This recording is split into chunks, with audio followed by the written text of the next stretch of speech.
What's up, guys? We got like a very quick show today. It's episode number 204. My cup of tea. Oh boy. Yeah. Nathan's in the process of dying. So we're gonna make this a 10-minute podcast. Will we make it to 205, or if you don't hear from me?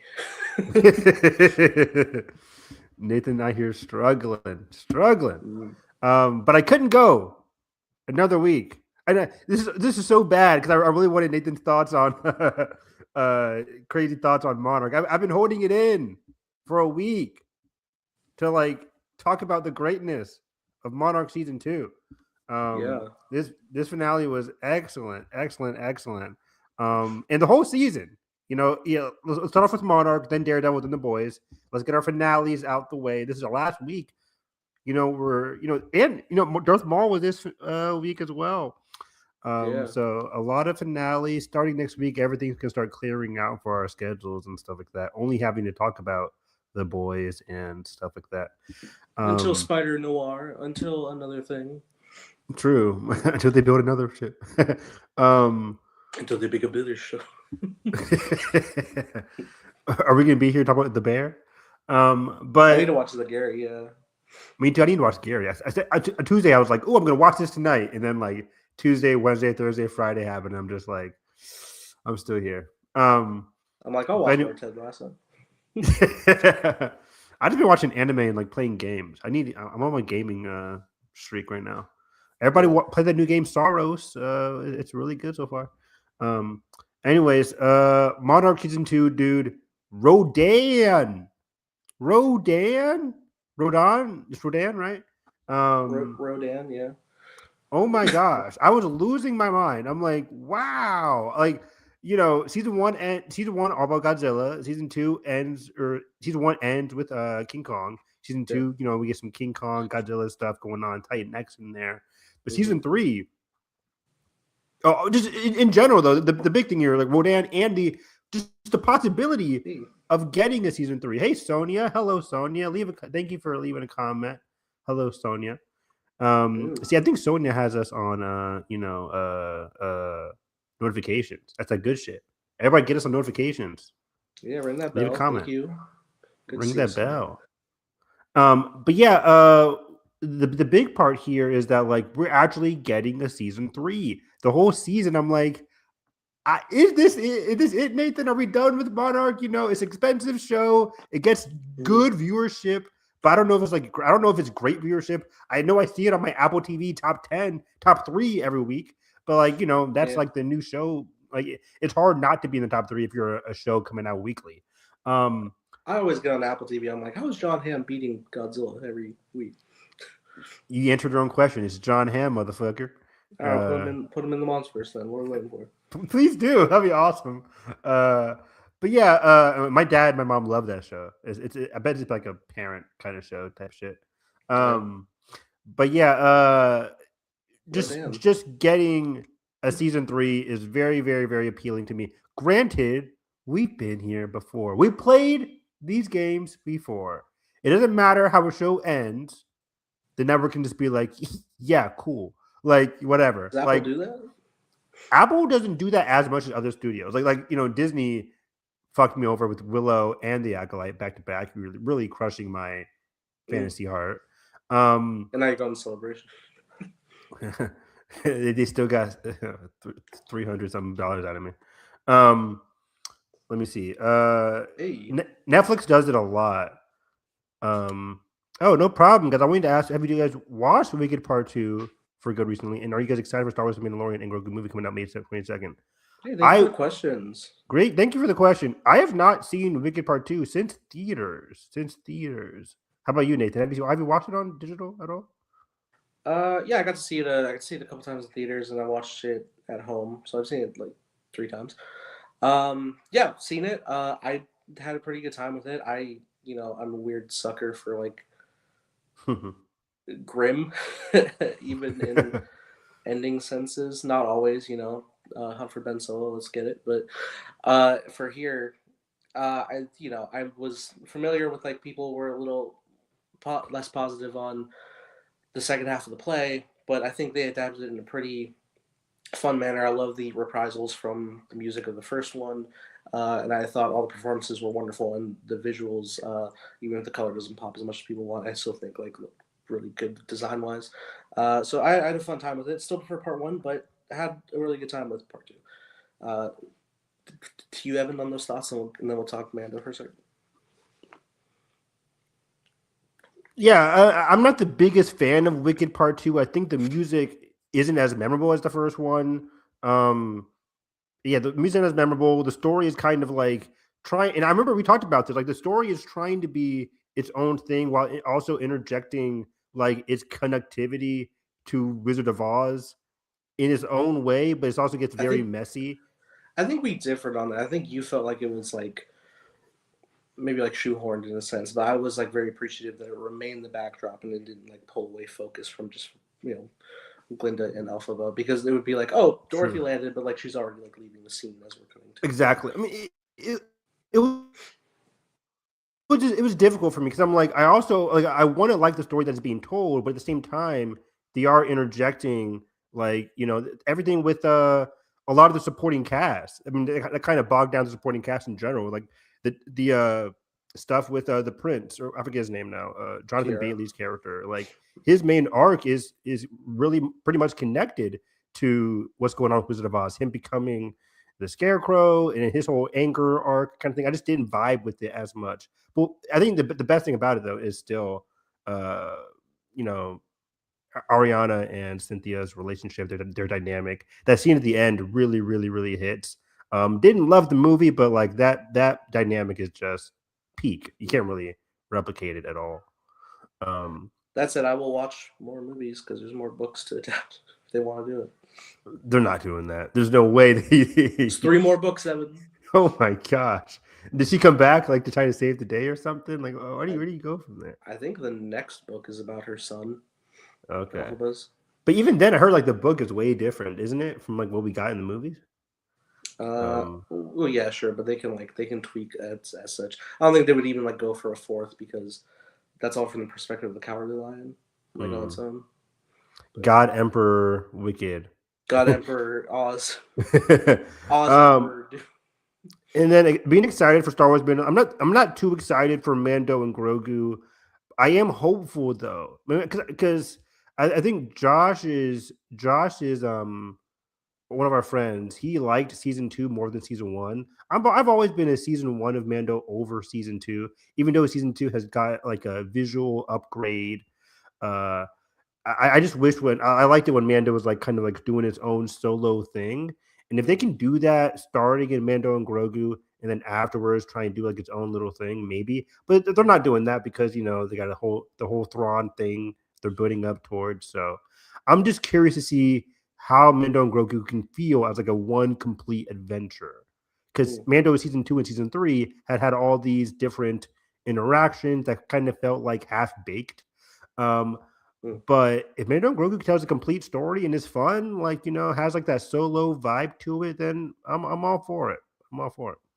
Yeah, I'm more excited now than before because I've completed my rewatch of Din's whole journey in this time frame for The Mandalorian. I didn't like revisit stuff like Ahsoka and Skeleton Crew in the same time period because I don't think we're gonna get much touching on for that, and if we do, it'll probably be like a little bit. But I'm very excited in the prospect of season 3. Left me very bummed with how almost sidelined Din kind of gets in his own show, which karma for what he did to Boba Fett, I guess. But I still think that's it's not okay, but like I think we're on the mend because I haven't seen like apparently a lot of like the TV spots that have coming out have been looking very great. I've been watching them because we're so close. I already got my tickets. It's out in 2 weeks, and which is crazy to say. And just from being able to see in the trailer that at least 2 scenes Din's gonna be without his mask is already like selling me so hard. I'm very excited to see where the progression of the story goes, and I like that it's a giant creature feature for most of the adventure. Yeah, you're right. There's a lot of great creature effects there. So I'm just talking about in our last comment there. I figured out since when Glinda Upland gives the Wizard of Oz Alphabet Throb, aka the Wicked Witch of the West, mother's green elixir. When we find out he's Alphaba's dad, that makes her a princess. That makes Alphaba that makes Alphaba a princess, or that makes a Yeah, that's what she said. In essence, really? like an heir to Oz. Just that's an interesting way of looking. They never really like consider that because they didn't like go too deep in the addressment of the father daughter dynamic until the very end Yeah, that's a in like good a point. tragic sense. Yeah, That's a cool that could idea. that could be a thing in terms of like rightful ownership of Oz kind of thing. And does Alphaba even like would she even want it right? Like, does she want to become that kind of princess thing Hmm. if it went on further? If it saves the animals, but her sacrifice already did that. Yeah, I guess so. They just stopped being racist to the animals, um, but yeah, Fascism, baby. fascism's over, baby. Thank you, Glinda, and Alphaba. Um, But we should watch part two sometime to close out the commentary gap. I guess we have to. I guess we have to. Maybe We never maybe got I to Oz the Great and Powerful either, which we were no, we gonna. didn't. Maybe I'll like the movie more on rewatch. Yeah. We'll see. We'll see. We'll see. Um, but back to Monarch. Yeah, I'm just so excited that Monarch is getting a season 3, possibly. Mm.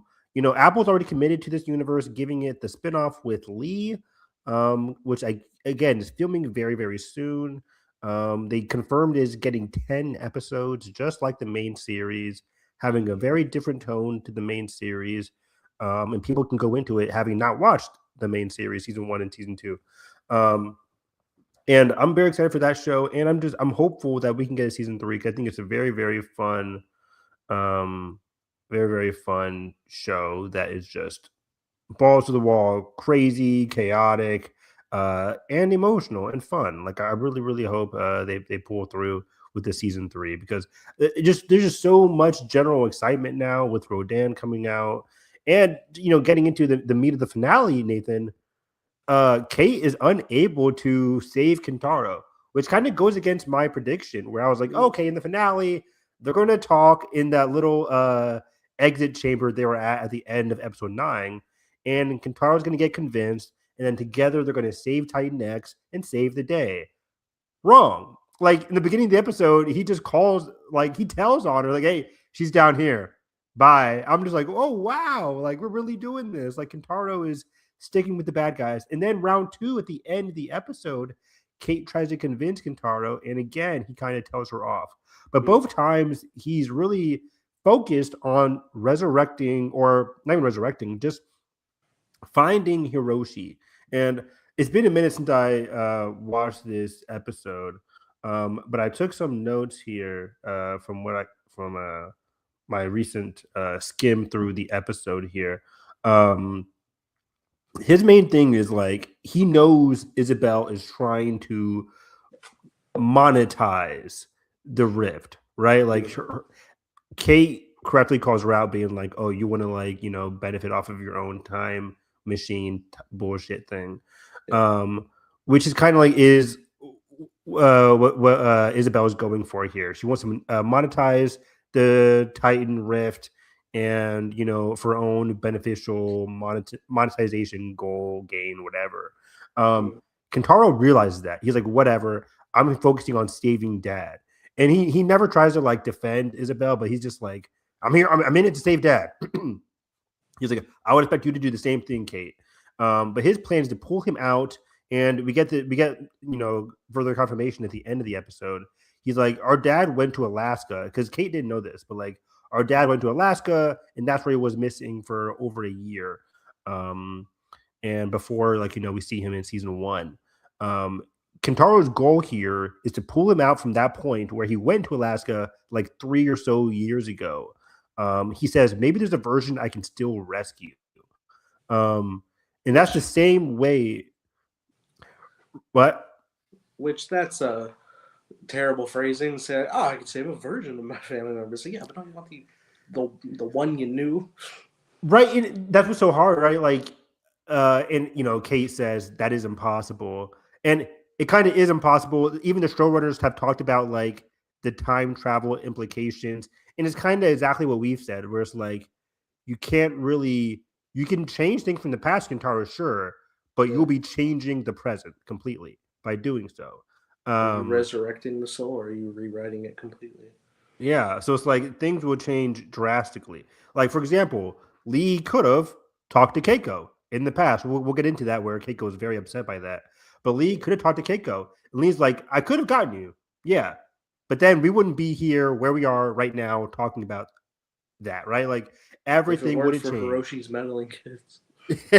Like Hiroshi meddling kid wouldn't have been a thing, right? Like, or Yeah, possibly not, because Keiko would have been able to be, a mother to Hiroshi, would have been there for Hiroshi. He wouldn't have been as like I don't want to call him troubled, but he wouldn't have been as like going through a lot for him to even like get the idea of doing two different families, yeah. right? So like everything would have been different, everything would have been changed, and by Kentaro wanting to save this Hiroshi from Alaska Rift, whatever, from 3 years ago now. This is prior to season one, prior to season two. Everything that Hiroshi been through since G Day, never would have happened, right? Like they would have never found Hiroshi in wherever they were, like in Africa or wherever they found him at in season one. Um, and then everything that transpired in season two, those 2 years of Kentaro getting to really know his dad on Skull Island never would have happened. Like all these things would have completely changed. Hiroshi's time with Kate and Keiko, while short in season two, never would have happened. And of course, they can create new memories, but it wouldn't feel as authentic. It would be like when you play a game and you're going on New Game Plus. It's like okay, things are the same, but they're very different. And that's why Kate says it's impossible, Kentaro. But it is fascinating to have a very much so a main character in Kentaro going down a fool's errand as his arc. We know this plan isn't going to happen because Unless it again, does. we're on season 3 of a show and like we can't dismantle the past 2 seasons of said show. But Or the I future think movies, maybe. yeah, maybe.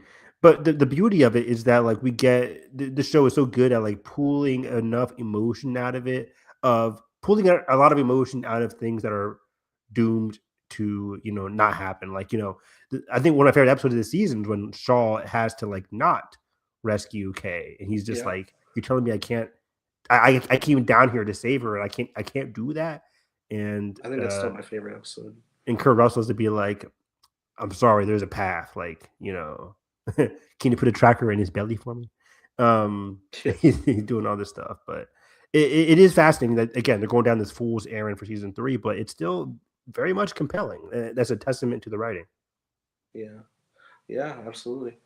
Um, yeah, and that has been my favorite aspect as well. It's just like being able to introduce something so major like time travel and like not using it just to get wacky with the adventures, but to like use it for like the heart of the developed characters that you've grown to love for so long.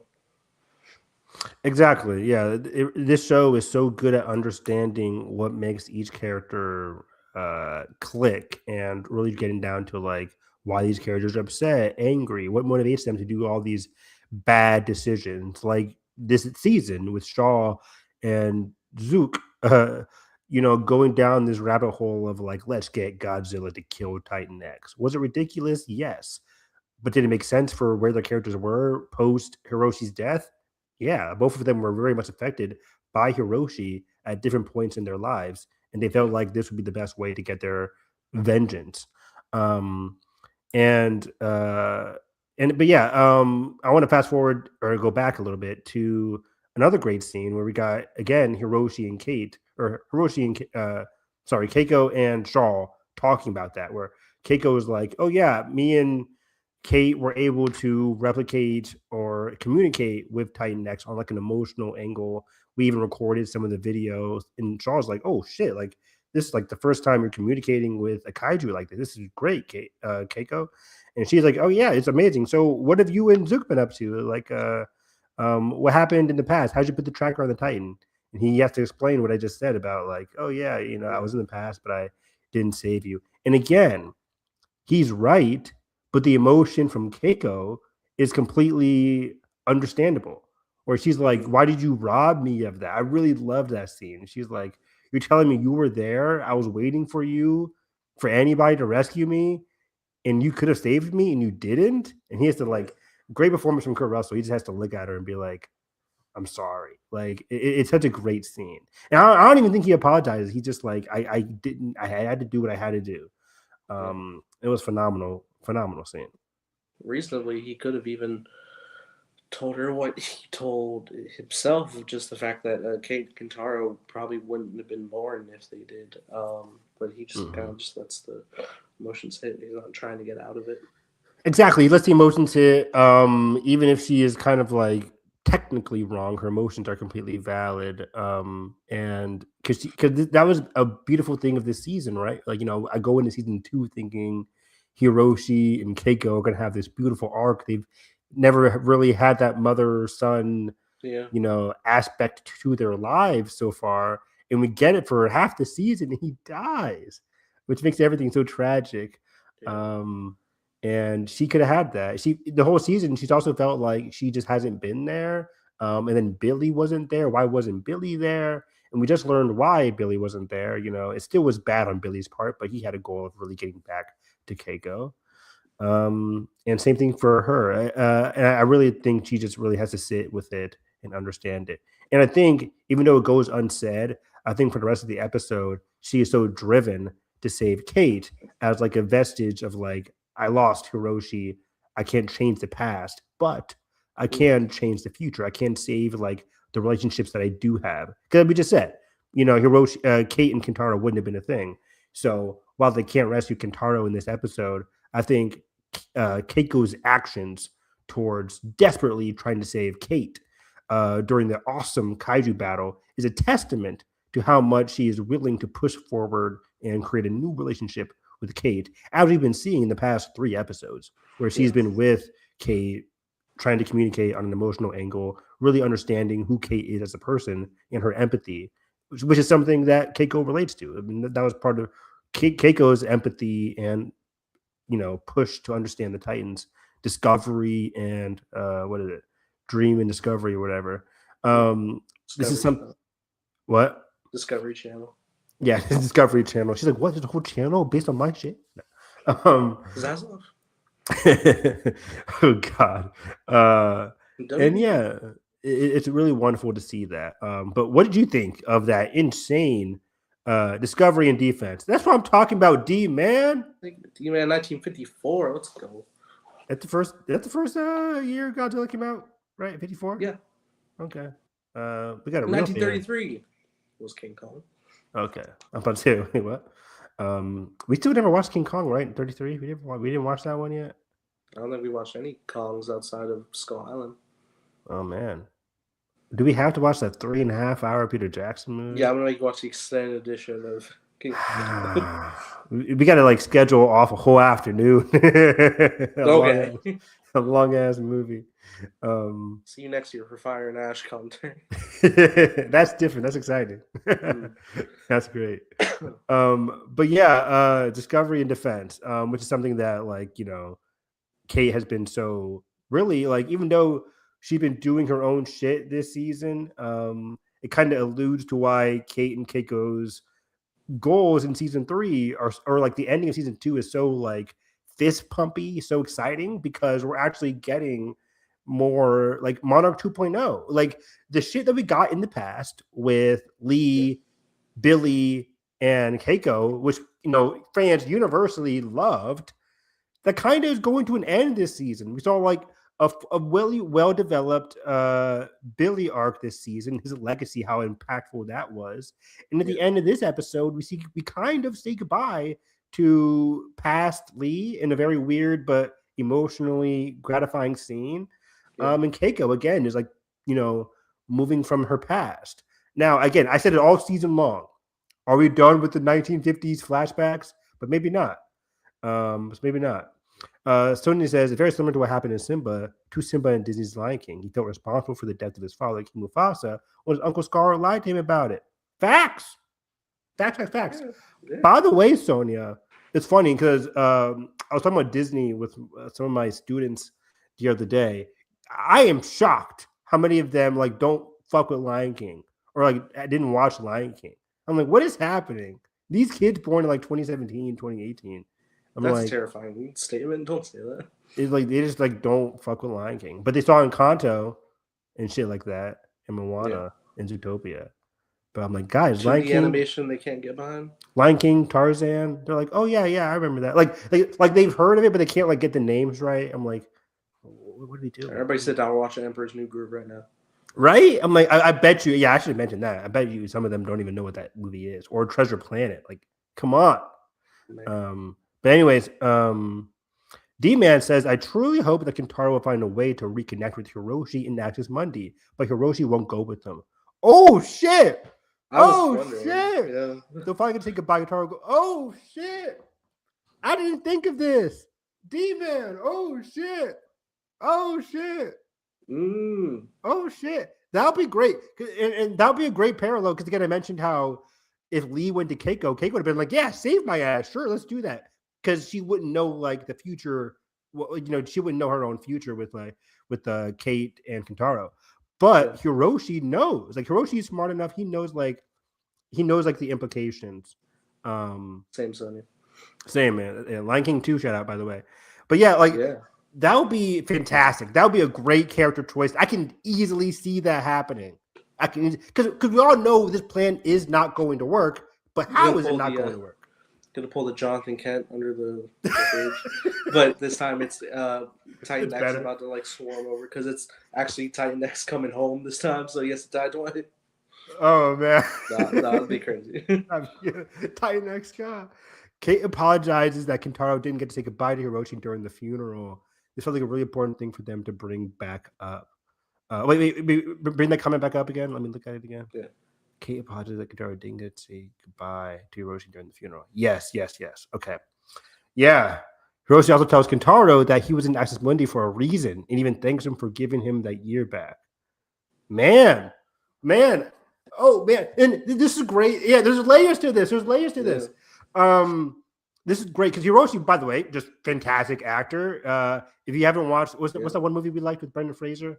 Rental Family. He's really good in that. Like just getting to see him again because his story, great point.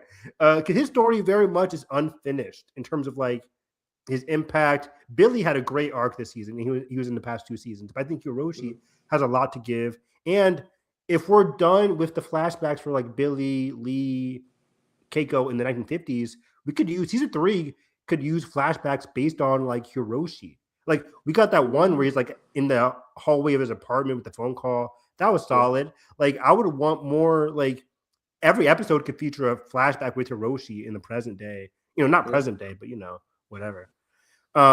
D-Man says, I wonder if Kentaro will warn Hiroshi that time is moving different in Axis Mundi. This could be how Hiroshi knows to leave Axis Mundi. He says goodbye to Kentaro, then gives the hint to past Kentaro. True. Because Kentaro, because maybe Hiroshi is unsure initially about how much time he would lose because he felt like, thank you for giving me that year back. Like I lost a whole year.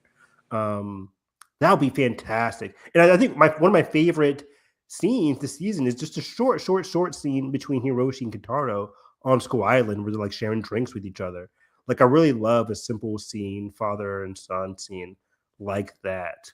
But there's so much we can get. Like Hiroshi with Kentaro before he goes missing, right? Like, what was Hiroshi's family life like with Kentaro? We don't know. Kentaro's favorite movie were said to be Back to the Future in episode 6. Yeah, it could be like how Doc tells Marty not to change his fate. Ooh, cooking. Did we watch Back to the Future on this podcast? No, I don't think so. By the way, Sonia, I love how much you love Wicked and I would love to add that for topic with this much God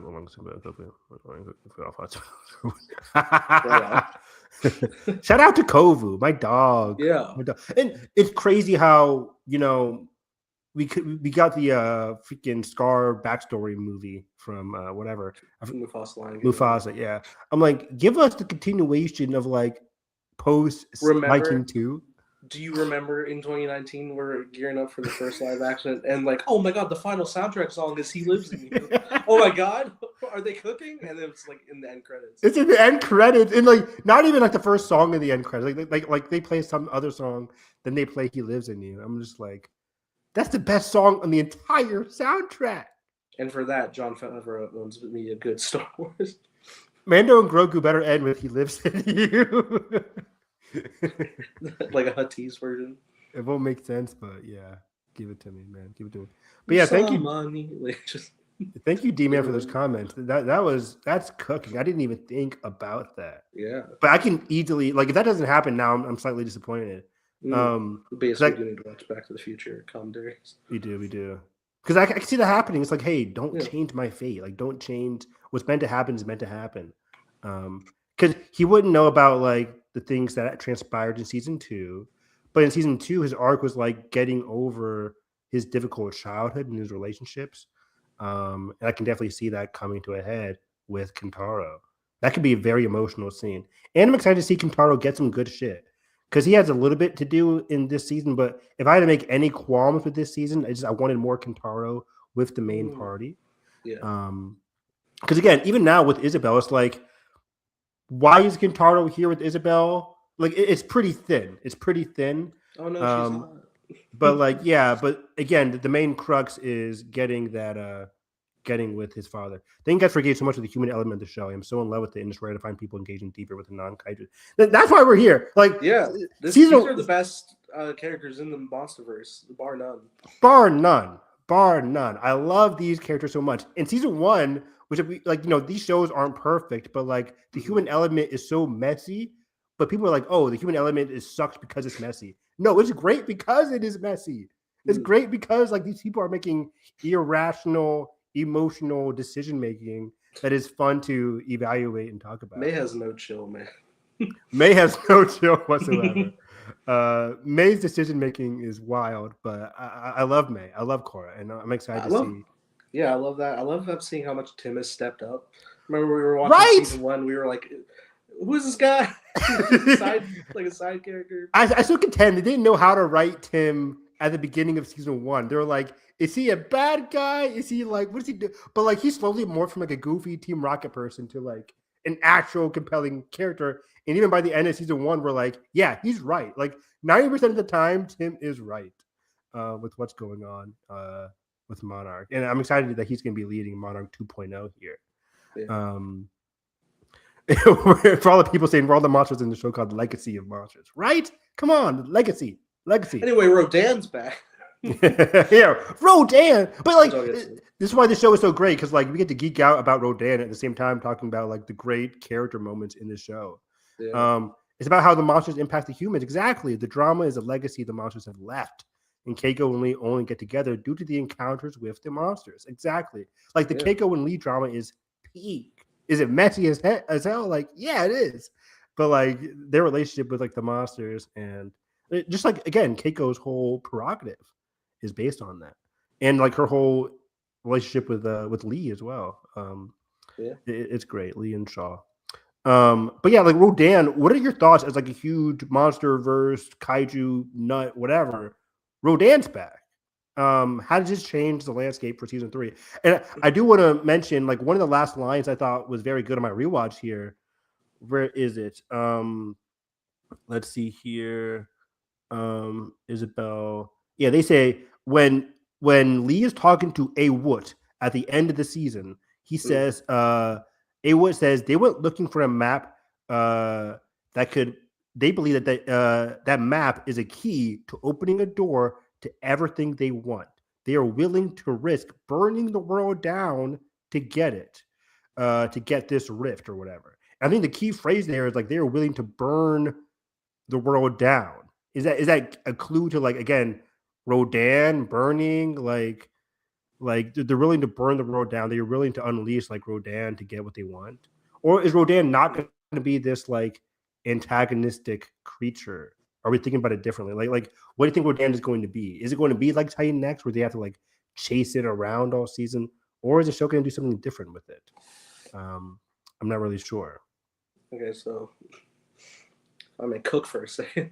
Okay. So first off, praise Toho licensing, letting us use Toho licensing, because that's always been like my big thing in the Monsterverse. Is like, all right, just keep making an original monster, which is fun, but like, god damn it, there's so many monsters to pull from. I got lucky for last minute clearance to get Mothra in the last movie, which was cool.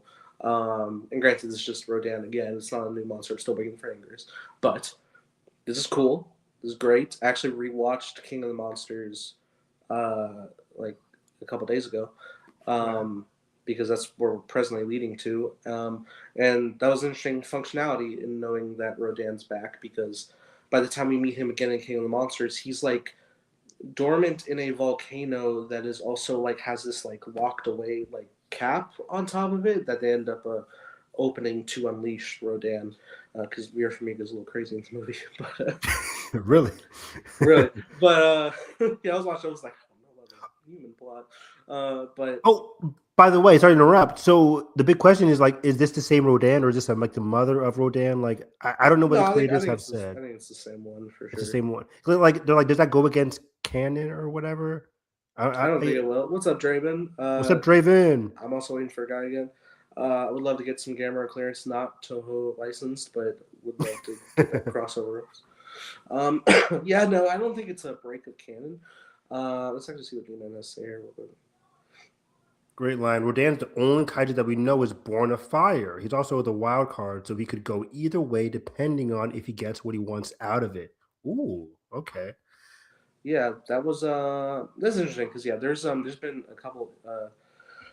Rodan has appeared in basically every era of the Godzilla series for the original three, up to 2004. Uh, and one of the iterations was called Fire Rodan, and that was the one where he actually was able to like spew a laser out of his mouth. I don't think this Rodan does that, but the fact that they're making it more like molten coated, like the singe of his wings carry like embers, and it's always been like a fun statement that when Rodan flies over cities, he carries like the winds of hurricanes as he passes through, so it just demolishes the landscape, which you also see in King of the Monsters happen very effectively, very cool. Um, so I can see how that's also going to like could factor like the usage of Rodan for whatever goals some humans have to like create a new landscape of the world. Also, it's so weird to watch King of the Monsters after watching Monarch in context of the canon, because it looks like everyone who's working at Monarch in that movie has not caught up on any of the events of the show whatsoever. Because they're like, oh, I've heard rumored that there might be like underground tunnels of like hollow tunnels in the earth to travel through, and it's like, we know. There's access points, there's rifts, we know. Which is funny because like I think even now in the context of the show, the whole point of like riffs and all this kind of thing is like based on like Keiko, Lee, Kate, Kintaro. Like the people working in the basement and Kintaro are really the only ones who are fully knowledgeable. The people that we get in the movies so far, like in the 2019 Godzilla, are just like your everyday military people that do work for Monarch, but just like they're the shoot 'em up, bang bang kind of people. They're not like the scientists outside of like Serizawa in them.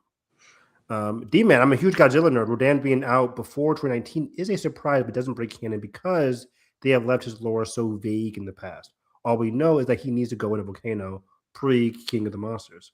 Yeah. That's a good I think point. at most like the legends call him the fire demon. They had said in the movie, but yeah, it's nothing that's like super like deep in the so it wouldn't be crazy if like Rodan goes on like some kind of like, because he has to do something crazy in season 3 or whatever to be like a threat or to be like intriguing. Mm-hmm. Does he do something then? Like, did they cover it up pre King of the Monsters? Dr. Barris does say that they are keeping Access Monday such a huge secret that I don't think any of the King of the Monsters Modern cast was informed of it. Exactly right. Okay. Other than maybe Serizawa, like again, like the people working in the basements are really the only ones doing it. He mentioned like Godzilla lived in Hollow Earth, so he might know about the rifts. But it's funny that no one mentions this show.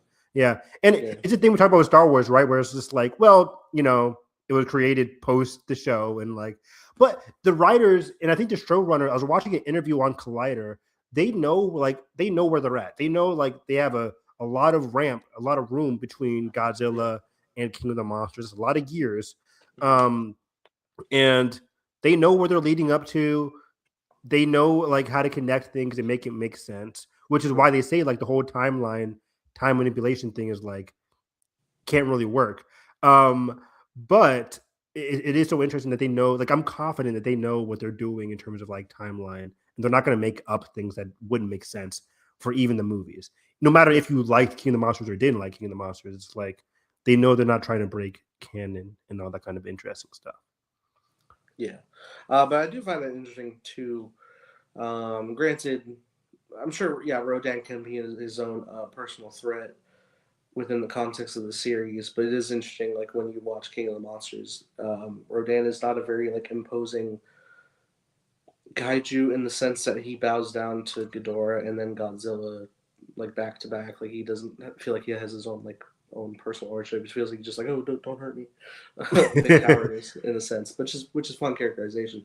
And yeah, it's interesting because in past iterations, sometimes he's a villain to Godzilla, sometimes he's a friend of Godzilla. It just depends on the adaptation that they're currently doing. Yeah. And do we get a Godzilla Rodan interaction same way we got Godzilla and Titan X this season? Godzilla has been present in both these seasons so far. I doubt he would not appear in season 3. I could see it happening. I could see it happening. Godzilla obviously winning, and then that would create like a deeper impact to the end of King of the Monsters when Godzilla's getting them all to bow around him, and especially he gives like an extra look at Rodan after the shit he cost him through the movie. But if he had like extra context of shit he does in the show, it'd be like, don't make me fucking do it again. He has to push him on his path. Yeah. D-Man said, I think the timeline travel stuff will fail because it already happened. Lee talking with himself is how he gets the scar in his cheek. Yeah, I fully have faith in the showrunners to keep continuity. Yeah, the showrunners, they're tight with it. They're tight. And again, there's a great interview on Collider. I forget what her name is. I think it's like Laura, one of the main showrunners for this show. And it's a very interesting conversation because yeah, they know what they're doing. And Collider point blank asked them about like, how does the timeline stuff work? Like, can it really happen? And they're like, no, it can't. Spoiler alert. But yeah, so it's really fascinating, and this show is so tight with it. They are in time loop, so anything they do as Monday has already happened. Yeah, true. It's so fascinating. It's so fascinating. This show is so good. The Rodan stuff is so intriguing. What else haven't we talked about? Oh, it is funny that Isabel and Kentaro just like totally like, Isabel's like, I can't go back. Like if they catch me, my dad's gonna kill me. She's like freaking out. And they ditched the entire team. Gonna freeze my assets. Tori Tunnel. Yeah, I don't know where I got Laura from, but you're right. That is the interview that I'm talking about. That is exactly the interview I'm talking about. Right on, D-Man. Thanks, man. But it is weird that Isabel and Kentaro just basically leave their entire team. Granted, again, we don't see Cliff Curtis over there. Cliff Curtis can come back in season 3, baby. Let's go. He can come back in season 3 with the new to help out Isabel and Kentaro. We'll see here. I love what Disney made Lion King 2 similar, trying to add a little bit of Romeo and Juliet. Of course they did. Not enemies to lovers, but pretty much. And they added because Simba wasn't done with the hatred he had for Scar. Simba was hoeing in that movie. Simba was pissing me off in Lion King 2. I can't wait if you do a commentary about that. I'm gonna go off about Simba. Even though I love you, Simba, you're a great character, bro. You're a great character. I was so caught off guard to find out the show The Lion Guard has so much expanded lore on the series. Lion Guard sounds so good, but I just never watched it. It reminds me of like the Tangled continuation TV series. That sounds so cool, but I just never got around to watch it. I wonder if it's on Disney Plus. You think Cliff Curtis was vaporized by Godzilla in 2X8? I think he lives, dude. I think he lives. Was he vaporized? What? I think he lives. There's no way they kill off Cliff Curtis off screen. I think he said like we're moving out, guys. We're moving out. Like they're in Australia. And then isn't he in one of the cars? Come on. Maybe. Roll the tapes. I'm gonna grab a charger 1 second. Okay, go ahead. I'm on the left hand side now. Cool. I hope they don't Kill off Cliff Curtis. D-Man says, or Godzilla 100% shoots him with the atomic breath. Titan X dodges the attack and it blasts Jason. What? This is new information for me. I'm rewatching 2X8. I'm rewatching it after this stream. Not that I don't trust you, D-Man. I gotta see this for myself. Serena says it's on Disney Plus. It is. Are you seeing Lion Guards on? Are you seeing Lion Guards on Disney Plus? I gotta use my Disney Plus account now that Darth Maul is over. I gotta make good use of my Disney Plus until Percy Jackson comes out. But okay, I got Titan X. Really, it's funny that I was literally rewatching the finale before this stream, so I can remember what happened. But I didn't rewatch episode 8. So, oh boy. Well, Cliff Curtis happens really fast, but Jason is on the left side of the screen. The wide shot of Godzilla blasting Titan X. Then, thank you, Nathan. Then there's really fast close up of him being vaporized. There's a really fast close up of him being vaporized. I remember seeing someone get vaporized. I guess that's them. Oh wow, Cliff Curtis off screen like that. This is worse than what they did with him in Fear the Walking Dead. I think I didn't finish watching that show. You haven't watched all 19 individual seasons of the Walking Dead universe? Not at all, man. I'm so far gone. Man, that is crazy. That is crazy. Okay, good to know. This is why we pay D-Man the big bucks. To tell us what happened. Welcome to the payroll. Welcome to the payroll. You donate us. Yeah, I quit watching the Fear Walking Dead when Cliff Curtis died. Yeah, I think I heard. Does he die in season 1? I think he did. Or is that season 2? Catch him in Avatar. He's in Avatar? Yeah, he's the chief of the water tribe in 2 and 3. Oh, I'm thinking of Last Airbender. I'm like, what the heck is happening? You're right. He is in James Cameron's Avatar. Yeah, he's still alive there. See you in Avatar 4, baby. That's cool. That's cool. What else happened with this finale? I think everybody did, dude. I lasted a season after that, Draven. I think his first episode was season 3. He's like randomly shot out of a helicopter out of nowhere. Oh wow, okay, yeah. I heard about that on Twitter, and I'm just like, oh yeah, because then the show focuses on his wife and their daughter. I think for the rest of it, I think. But my best friend used to love Fear the Walking Dead. He told me everything that happened at work when I used to when I went to college. Nice. But what else? Oh, Kate leading Titan X on the helicopter. Beautiful shot. Like when they're on the edge of the helicopter. And May's like, what the fuck is she doing? But like Kate leading it was really, really, really cool. She's beginning to believe. Right? And I saw people online, people are upset that they haven't really explained what's happening with Kate and Titan X. I get the frustration, but I'm cool with it. I don't need a textbook understanding of what's happening with Kate. Maybe they touch on it in season 3. Even if they don't, this isn't a scenario where it's like, I need to understand why like Hiroshi had 2 families. That needed to be explained. This one, I'm cool with I'm cool with it. Like the emotions of it work. Yeah. It was their moment when they touched it. It was a great scene. Like that last scene was just filled with so many like, oh my gosh, so many great scenes. Really good. I love that shit. Like Kate leading it and then touching Titan X and then seeing. Oh, talk to me about this. Lee seeing the past version of himself in like the Titan Rift part. Wow. Like that was weird. It was cool. It was beautiful. I loved that scene. Like Lee seeing his past self. Like it's a feeling of like acceptance during that scene as well. Oh, the music during this show is peak. The music during that scene is peak. But yeah, so like, did that scene happen like in Axis Mundi from old Lee's perspective, or I guess young Lee's perspective? Did this happen like right before he's about to get taken out of Axis Mundi? Like he stops and sees this. Like, when does this happen for young Lee? Or maybe I'm thinking too hard about it. I don't know. But either way, it was a beautiful scene for Keiko and Shaw to get that scene for themselves, to really see like what's happening in the past, that feeling of acceptance, especially from Keiko as well. Because she never got to see this past Lee, and Lee never got to see like the fulfillment of his actions. Yeah. Really. It was really beautiful. It was great. But yeah, they're acting their ass off. Acting their ass off. Um, was really good. Um, I think that's it. Right What else on. am I missing? Sonia says, in the Lions Guard, you guys will meet Simba and meet Kion, Simba and Nala's son and Kiara's little brother. Oh shit. They got busy, Yeah, as Incredibles would say. pretty good. From a young perspective, I think he walks over to that massive light pillar wall that he is eventually sent home through at some point between the radio contact. Okay, Okay. that's where I'm leaning towards too. Like it's at some point between the radio stuff in episode 8 and like him coming home. So yeah, it's a massive light pillar that he.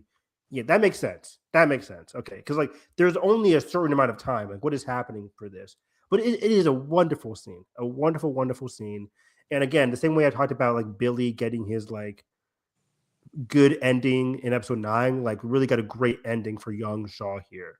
Yeah. Because he did remember like one of my favorite lines of the season is like when him and Billy are talking at the train station, they're like, this death, Keiko's death, will really haunt us for the rest of our lives.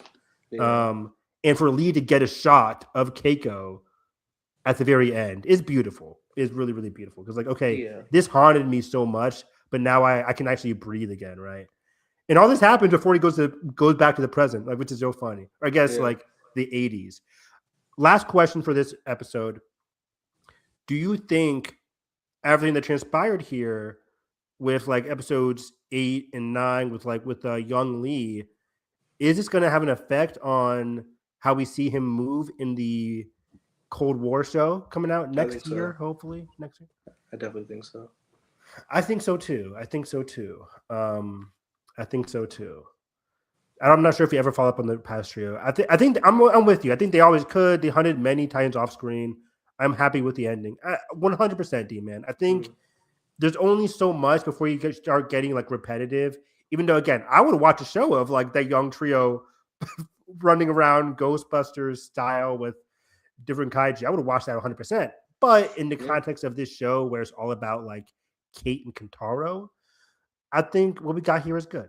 What we got here is good, and I'm pleased. And I can't wait for the Cold War show to get more of what's his name? What's the actor's name? I'm blanking. Young Russell. Lee. Yeah, Wyatt Russell. Yeah. He's a fantastic actor. Fantastic. And I can't wait to see like him play it a little goofy, play it a little fun on a show with a lot. Like I don't want to say less stakes than Monarch, but like they already said the tone of the spinoff show is going to be a bit more fun and sporadic. So I'm cool with that. I'm cool with that. But yeah, this is a big win of a season. I think this is better than last season because again, season 1 had like a steady trajectory of getting better and better as it went on. Season 2 remained consistent. It's not perfect. There's still some mysteries to be solved, some questions hanging over, but the character journeys for Kate and Kentaro were great. The character journeys for Keiko, I think Keiko was like the real heart of season 2. Keiko, whether Keiko with Lee, Keiko with Billy, Keiko with Kate. I think this season was just a big, big step up. I'm super excited. The Cold War show will be sweet. I hope that Lee teams up with James Conrad from Conquer Island. That is that's Tom Hiddleston, right? James Conrad. That's Tom Hiddleston, right? Who joins the post-credit scene. I also think the new guy, a Woot. Well, I think so too. I think the way A Woot was like, "Hey, you owe me one." It's kind of like a Indiana Jones type shit. Like they have some history in the past, and I think they can get into some really cool stuff there. Oh, totally. But yeah, like Tom Hiddleston, what are you doing, buddy? Like that would be really cool for him to team up with Shaw. That'd be really cool. I'm shocked we haven't got any Tom Hiddleston or Brie Larson. Brie Larson, like she had her own Apple TV show. Like they are now both 10 years older from when the movie came out, which is when the 80s would be for the series, most likely. Good point. Control Island was 2017. That's crazy. Yeah. Holy shit.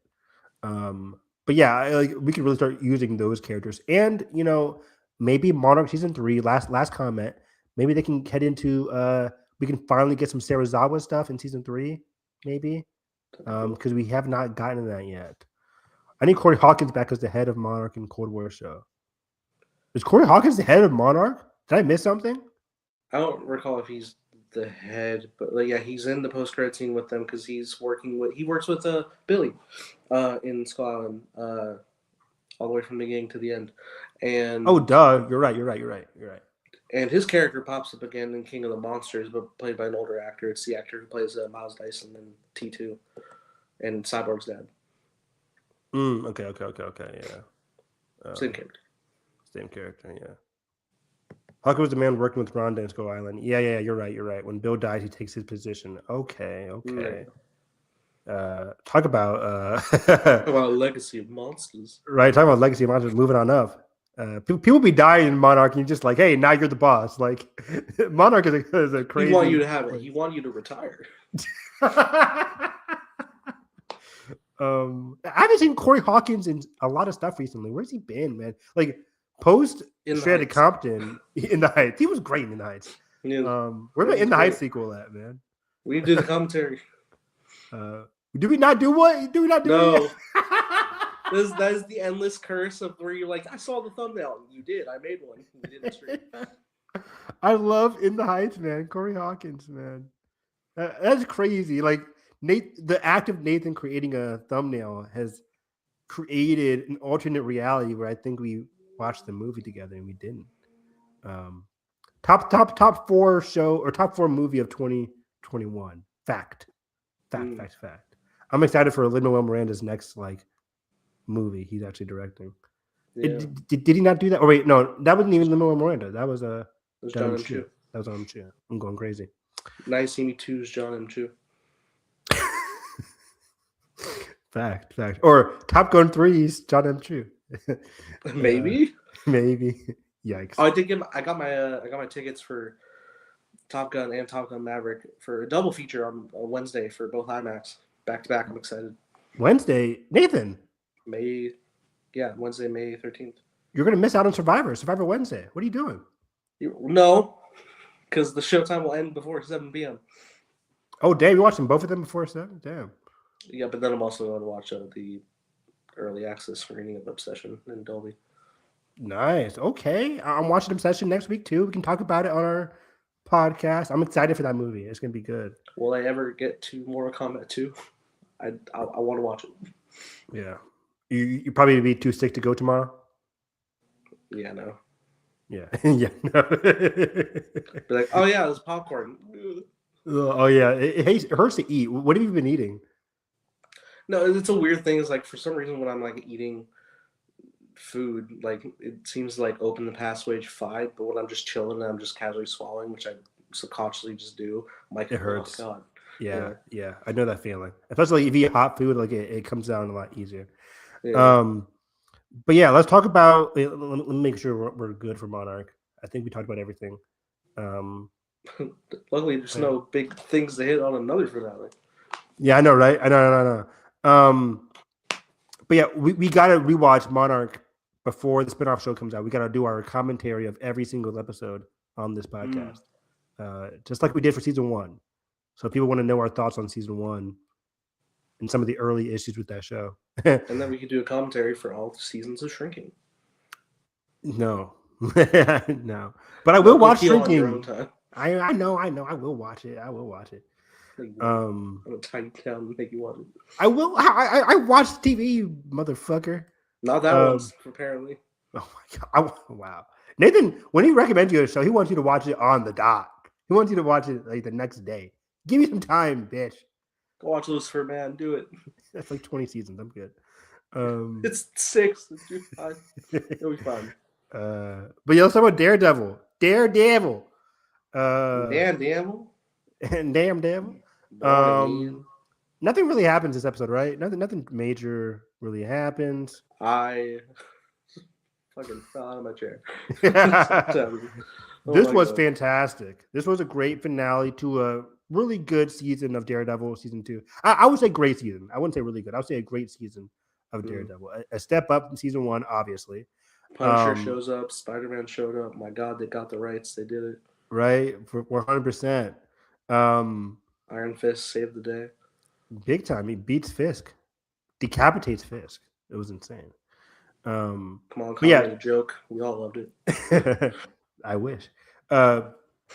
But if you have not watched Daredevil, spoiler alert for every episode of season 2, especially the finale, which dropped this Tuesday. Echo returned. Nice try. Okay, that's the one you're not going to play along with. It is. Oh, thank you for the $5. Thanks for letting me learn out with you guys. Thanks for coming on, man. Thanks so much. Thanks so much. You Come taught me a lot. Like you really lived up the discussion tonight, man. You really did. Shout out to D, man. Real one.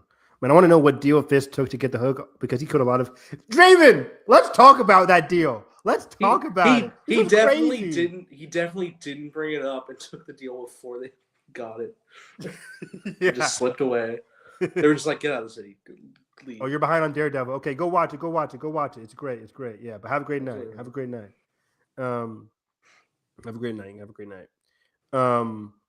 But yeah, let's talk about this deal. What goes down in this finale? Deal with the devil. Ooh, hello. Man Without Fear. Oh, the name of the episode. The name of the episode was The Sith Lord. Vader shows up against Fisk. Oh, I'm so happy I went into Disney Plus and it had the title episode 9 for Shadow Lord, and then episode 10 just said episode 10, and I was like, oh, thank God. Same. Oh, yeah. Okay, I'll talk about all that fucking bullshit that happened on a different podcast. But yeah. Disney was hoeing on Sunday night. I was pissed. Oh, because the late drop, right? The late drop. I'm like, I had to go watch it. I have not watched it on Disney Plus officially yet. I have to do that. I've watched it on some other website. You watched it on 480p? I was worried, Nathan, bro. I was worried, but Jalen found a good website that had it was pretty decent. It was 1080. Only 7 pop-ups, so you're fine. It was fun. It was a lot of pop-ups. I'm like, Jalen, get ad blocker. Anyways, pop-up blocker. Daredevil. Let's break it down. Spoiler alert. But yeah, by the way, I'm taking notes for Daredevil Born Again. I did not know that Pal and Task Force were also in prison with Matt. You didn't catch that at the end? Not at all. Yeah, he walks right by him. I don't know what I was doing. But I was like, oh, this is a new scene. I missed that. I was too busy talking, maybe. Taking a bite of your dinner, you're like, huh? Draven, it was me and Jack Sparrow. We were chilling. Me and Jack Sparrow. I forget the other characters of that universe. Hondo and Naka. Yeah, we were chilling. From Galaxy's Edge? Yeah, only. But yeah. But it was what was I gonna talk about? I lost my train of thought. Oh, the deal. So the Attorney General gives him the deal, but basically, I won't arrest your ass if you leave New York and never come back. But that was a call that was given to the Attorney General to Fisk, and then somehow at the end of the episode, Daredevil was like, "Take the deal, Fisk." I'm like, how do you know what deal went down when the Attorney General only told Fisk? Well, I guess Matt hears everything. That was weird for me. But either way, crazy deal. And that happens again. The deal is proposed. Fisk goes on a murder spree, and then he gets to leave. I'm like, that's crazy. This guy should be killed. Captain, I'll beat Captain Hook's ass. Captain Hook. You're gonna watch stuff with Captain Hook. No, fuck Captain Hook. Hey, do we think Sheila's the mayor now? I guess she has to be, right? To give Spider-Man the key to the city. That's the only evidence we have. Yeah, because the governor's fine. The governor's chill. She's alive. By the way, Fisk, I knew you hiring somebody to try and kill the governor, some random nobody was going to hoe you. And that's what happened. The governor was like, oh, yeah, and you tried to kill me because the guy is talking. Buck or nothing. Don't use anybody but Buck. That's what I'm saying. It's Buck or nothing. Buck would have important, clearly. Buck would have been like, oh, boom, shout the governor before Bullseye can even do some bullcrap. Why did he hire somebody just strangle her? It was messy. I was depressed. But there's so much to talk about. Okay, so Fisk is on an island. Daredevil reveals himself and gets thrown in prison. But just that whole initial reveal, the build-up to that reveal was utterly fantastic. And the key here is that, again, this is why I missed seeing Lawyer Matt so much, because he was really grilling Heather, which I think continues to be a non-interesting character. I'll just say that to the end of my days. She put on the mask. I had the biggest sigh of like defeat. Not defeat. I knew it was happening. Like the sigh of like, oh fuck, oh boy. Mhm. Um, what was up with that whole fake bullseye bit? I think it So was just explain the that. task force, like, A resolving Hail their. Mary.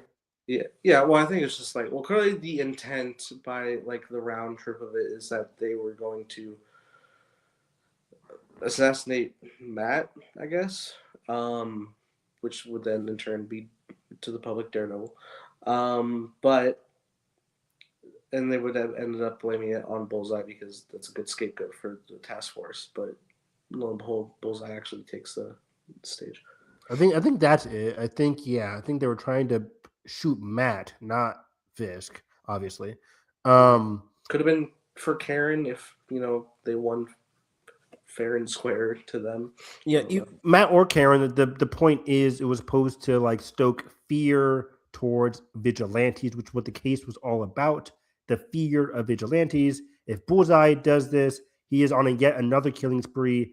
Oh, he shoots the defender, Matt, or the defendant, like uh, lawyer Matt. Like, oh no. Mm. And Unfair again, defenders. I will say, like, I don't know if they go through with the bit if the case was successful. I don't Mm-hmm. know if they go through with it because they don't really need to if the law is on their side. But if they lost, then it's like, okay, we lost. Do the bullseye bit. Here we go. I think that's what was going to happen. Okay. And they did lose, so they're like, okay, Hail Mary. This is it. Let's stoke fear. Because imagine, like, they shoot Daredevil / Karen, whatever. We probably get the same riots that happened, but the riot is less successful without Matt or Cameron in the picture. Mm-hmm. Um, but again, if they were to win, we wouldn't really need it. Um, but yeah, I think Bullseye was kind of like, I don't know if he was used. I don't know how do I say this. Um, Bullseye was in the episode just to create chaos, and I do like that Bullseye is a chaotic character. Mm. We don't know really what he's going to do. He's unpredictable. That's what makes him so fun. But even in this episode, I'm like, okay, he's there to shoot. Now that we see it's Buck, not Fisk. But either way, it's just like he shoots somebody, then just walks out of the show. Like, No, no, he walks into the arms of Mr. Charles, your favorite oh, character.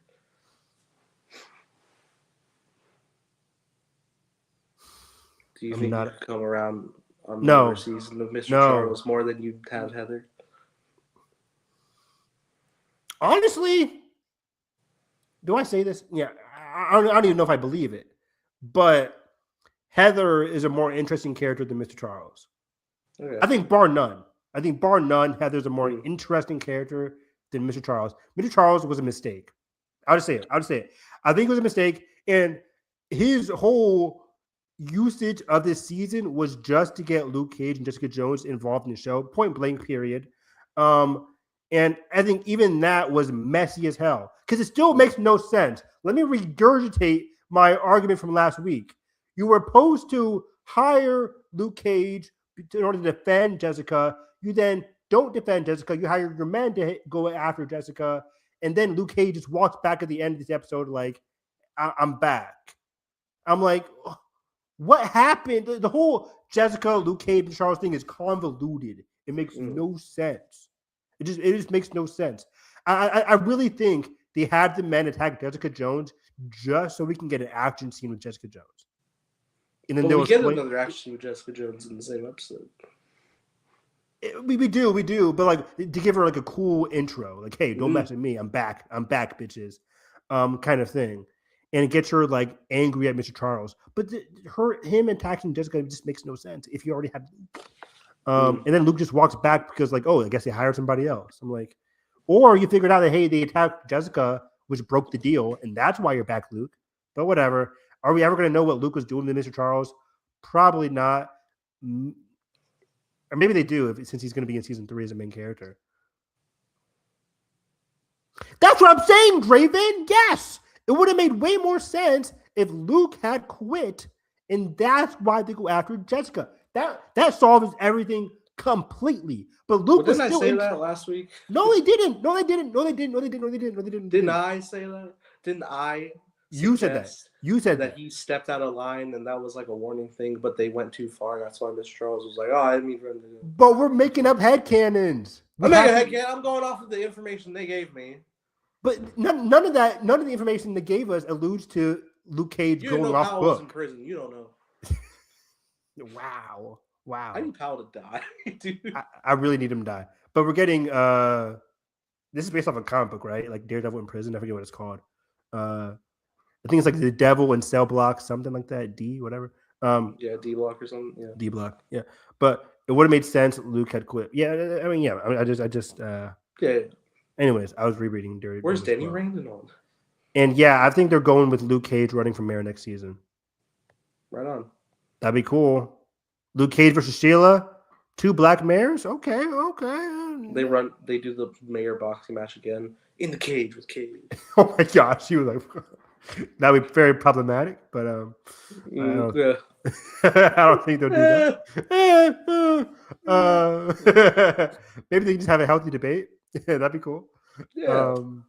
But okay. Oh wait, hold up. Now I'm thinking about it. Because of the bullshit Luke Cage to Charles stuff, if Luke Cage was to run for mayor, there are a lot of easy stuff to pull out about Luke Cage's like time with Mr. Charles being like, hey, Luke Cage did some fucked up shit in Asia for Mr. Charles. That could be a ding against him if he's running for mayor. Like in terms of like what bad past, because right now Luke Cage's dossier is pretty clean, like good guy. But we know because now we know he worked for Mr. Charles, there's some bad blood on his resume that could come into play now that he's a prominent figure for season 3. But just in general, guys, Luke Cage is back. My culture is back. We won. He's my guy. Yeah. Great actor. Great dude. I still never watched this show, Evil. I really want to watch that show. It got canceled, but I wanted to watch that show because I just think he's a phenomenal actor. Luke Cage season 1, half of Luke Cage season 1 was great. How was he in Plane? Good in Plane with my boy Gerard Butler. That's still the funniest, like most dramatic trailer ever. Oh, what's this movie called? Plane. Where's my Plane sequel, motherfuckers? Where's my nonsense? When Matt goes to jail, let's takes over the Daredevil. Yes, I do. And isn't that recent, Draven? Isn't that recent? Isn't that like 2022 comic books, or maybe 2018? Maybe 2020 wasn't real. So they do that, as we know, unconfirmed but confirmed. The actors pose like tag jumper at the gym while working out, and it's like, okay, something. If Elektra comes back next season, it is peak. It is peak. I think she's. I need her back. I need her back. Over under 10%. Elektra pops up in the Punisher special next week. 0%. Okay, I'll give it 11%. 0% chance. Yeah, no. Like Punisher special is just like in 3 days. That's crazy. I feel like it's gotten hardly marketed, but I can't wait to see it. No, it just came out. It's scary. True. They're gonna drop it just like Gary. But yeah, I think Elektra taking over as Daredevil will be really fun. Give me some Elektra Karen content, not like romantic wise, but just like unless. Okay. I love Daredevil. It'll be funny as hell if Elektra and Karen got together and Matt comes out of prison like, what I missed, goddamn. Oh no. Are we cooking a better show here? I mean, this is like that comic panel of Spider-Man when he wakes up from being concussed and MJ and Black Cat are in front of him. He's like, oh, it's this dream again. Be gentle. When he went to jail the first time, Danny Rand took over. Second time, I took over. I mean, this guy staying goes to jail, motherfucker. Damn. You can't beat Daredevil. Danny Rand as Daredevil was funny as hell. I wonder how Danny's going to fix into this. I guess we'll see. But yeah, I'm excited for my culture. A lot for the season. Like, you didn't feel like that they were going to do the Daredevil reveal, right? I didn't think they'd do it. No, because like. I really wanted lawyer. My main thing was like, we can't get lawyer Matt if they do their Daredevil reveal. It will create too much chaos. And that was on the precipice that Draven delete that comment. Delete that comment. Delete that Not here comment, to. Jamin. Delete that. We don't talk about Lady Muse on these streets. We do if it brings back Electric. God damn it. Fair. Lady Muse is not a villain. She's not a threat. She's not intimidating. Why? What are they doing with her character? Like, if they want to do Electra versus Lady Muse, it's over in 5 seconds. No conflict. Zip, zap, zero, nada, nothing. What is Heather's? Not to be like an asshole who like needs someone to have training, but like, what is Heather's? That's what I'm saying. So, but I'll get into that after this. But what were they talking about? But yeah, I am what were we talking about? Was it Matt? Oh yeah, lawyer Matt. So yeah, my main thing was that like I didn't think lawyer if it was going to happen because like I really wanted lawyer Matt, and given where we were in the season with Matt on the run, it didn't feel like okay, Matt reveals himself, and then now he's just like in trouble. Like, how is this going to work? I should have saw like the optimistic version that we got in the finale, where it's just like he's Daredevil. People are surprised, but they don't really care outside of like, oh yeah, you have to go to prison, obviously. But like, I think it can still work out. How do we? And we did end up getting lawyer Matt, so I am satisfied on that front. Yeah. But where do we go from here? Here's my that's what I want to pose a big discussion. But like, Evan, how do we undo this reveal? We don't. We can't. But surely we can, so we can get the classic comic panel where Matt's dressed in a sweater that says "I'm not Daredevil." I think that's out of the realm of possibility from now. But yeah, I mean, just like She-Hulk is a lawyer, just, everybody knows who that is. Like, I think it was a scroll. I think we're gonna be. It's gonna be different. It's gonna be because every single season of the show so far, Daredevil has been like this enigma, this symbol of hope. Now that we have a name attached to that symbol of hope, it's gonna feel different. It's gonna similar to like Spider-Man. It's just like he's a symbol of like hope for New York, and post everybody knowing he's Peter Parker, it would have made things weird. Yeah. It's interesting. This is like, I mean, it's interesting in the context of the greater MCU because we have many here, like majority of our Avengers, like their identities are known, but they're doing all right. Most of them are pretty like have well off connections with people where like they're pretty like living good and set. Sam more beneficiary now, but for a second he wasn't. But like when it comes to somebody like Matt, it's just like okay, yeah, it might be Daredevil, but like I don't think Matt's ones was going to be like taking sponsorships or shit like that, and I don't think the Avengers are necessarily coming for his help. So he's just kind of going to be operating at the same level he is, and also now everyone knows he's Daredevil, which can paint a target. Exactly, it can paint a target on him. But as we saw, Karen was already a target this season. That's kind of like his own thing. So it's the shared universe shit. Spider-Man can't do shit. No, I will go to bat for Peter. He is depressed as fuck. He stays scrolling Instagram for Ned and MJ. He's like, Matt got this. He might not even have paid attention. He's just like, I'm Spider-Man. I'm fighting the tarantula again. Yeah, like we see, or we will see, like the stuff he's been through since No Way Home. Like he's been fighting a lot of bigger villains that Daredevil can't box. So, do you think the resurgence of the Hand is because oh shit, Daredevil's out of the way? Let's move. Maybe the Hand could be the antagonist for season 3. Yeah, but I am satisfied that we are done with that. The main thing was like we're going to be done with Task Force X, or not. That's a different show, different universe. But we are done with the anti-vigilante task force / ICE. Like right. They are done. They are all thrown in prison. Thank God they're done.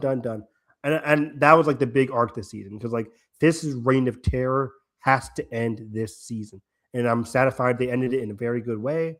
And yeah, again, I was mentioning way earlier was that like the build up to Matt's reveal was just like he was discrediting Fisk, bringing back everything that has come to pass this season, whether it was a ship captain talking about, hey, it was Fisk, like, it wasn't me. Nobody can anybody, corroborate that. And that forced Matt to do what he has to do and tell people that he is Daredevil. He can corroborate Fisk's actions.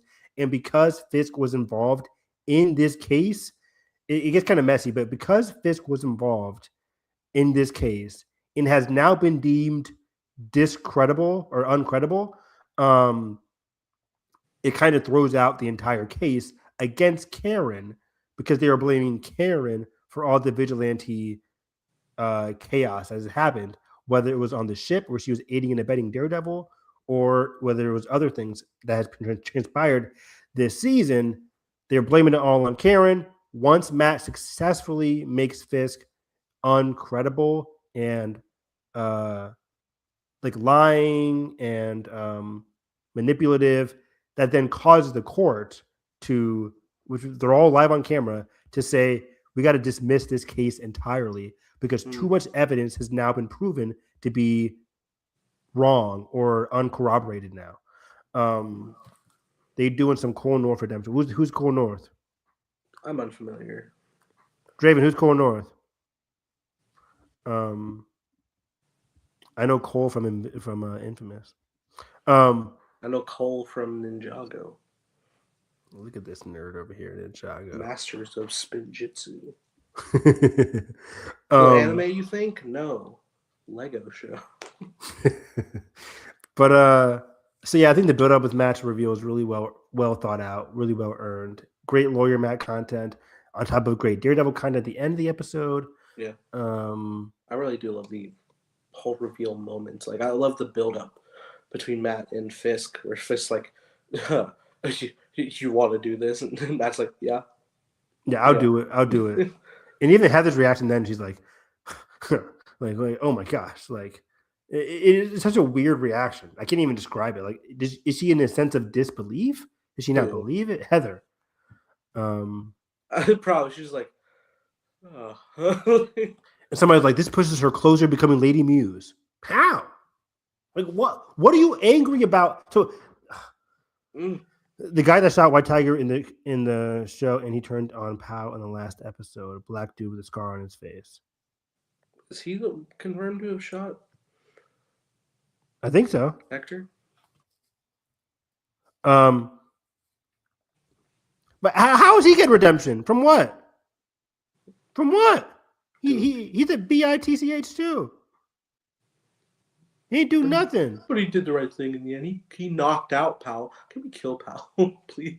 Did he knock out Pal? That was the most insane plot armor for someone who he did knock out Pal. I forgot about that. He did knock out because Pal was ready to shoot. Okay, I remember now. Pal was getting ready to shoot freaking a guy in cold blood. Which, granted, I'm like, that's crazy. You're on camera. Also, everyone's very much streaming right now. Yeah, granted, we see what happens in modern day with what's going on with ICE and all that shit on camera in 4K. Yeah. And people still doing some crazy shit. So not out of the realm possibility, not the craziest thing you think you'll see in here. But yeah, that was wild. Then Powell gets hit. But isn't Cole in prison too? Yeah, he right? Is. So like, okay, good job. You're still an asshole. Well, you thought he wasn't gonna get arrested. Is he gonna get killed in season 3? Probably not, but Powell is. Anyways, that was crazy. What else is there to talk about? I really enjoyed seeing like Fisk go absolutely crazy. The beautiful thing about Fisk, is that, and I think this season evaluates this and showcases this in a very good way. He genuinely loves New York. I think that's safe to say. He genuinely loves New York. And when I'm listening to Vincent D'Onofrio really go off with his grandiose speeches at the end of this episode, you really get a sense that he loves New York. You know, he loved Vanessa as well. But like his love, when we talk about those The Last of Us, like love can be a very flawed thing, right? Very dangerous thing. And his love for New York is very flawed, and his actions to showcase his love were obviously corrupt and selfish. This was a very selfish love. I love New York. I'm doing this for you, New York. No, you're doing this for yourself, because the only successful, happy New York is one when you're in power. When you're not in power, you don't think New York is safe. Kind of like, make America great again. America isn't great unless I'm in control of said America. So it's like, it's very interesting from a Fisk point of view there. It was very, very interesting. They can do that down the line. He'll be back, just illegal. Yeah, exactly. I think Nathan's right. He'll be back. It's building up to illegal crime kingpin again. But we are Oh, I sorry. doubt this was commonly known in the universe, but there's a great thing in like the '90s Spider-Man cartoon where Kingpin just has a headquarters in like the top of the Chrysler Building. Oh, that'd be really cool. Um, but we never seen Fisk hit like rock bottom like Mm-hmm. this. Um, it is fascinating on the sense of that Fisk has been a main character this entire show. Netflix season 1 through 3. Season 2, he was hardly a character. Um, but and I guess we'll kind of get that in season 3. We're kind of going to get the how Fisk was treating in season 2, where he was like a prison. He was in prison in season 2 of Netflix Daredevil. He escaped and kind of led into what we get in season 3. But this is even worse. Like he is below prison. He is just excluded from New York entirely. He has none of this criminal connections. He is like just out of it.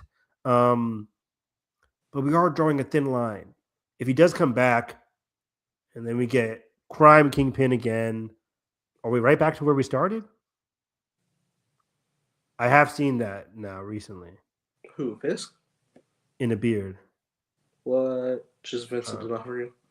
yeah, he seemed to be in New York, but Does either way, Vincent put on weight in his face, or do they like beef him up with prosthetics now? Because like go up and down. Because he's usually like a bit more slimmer just on his own he outside of really New York. is. I can't tell. I don't think they add too much, or if anything at all. I'm not No, sure. I think it'd be like a very like thin layer just to add to like the cheek structure, but because it looks flawless. But I'm just because you can see like the sunkenness of the eyes from like the extra weight. Yeah, Um, I'm just like it's impressive. he's insanely good.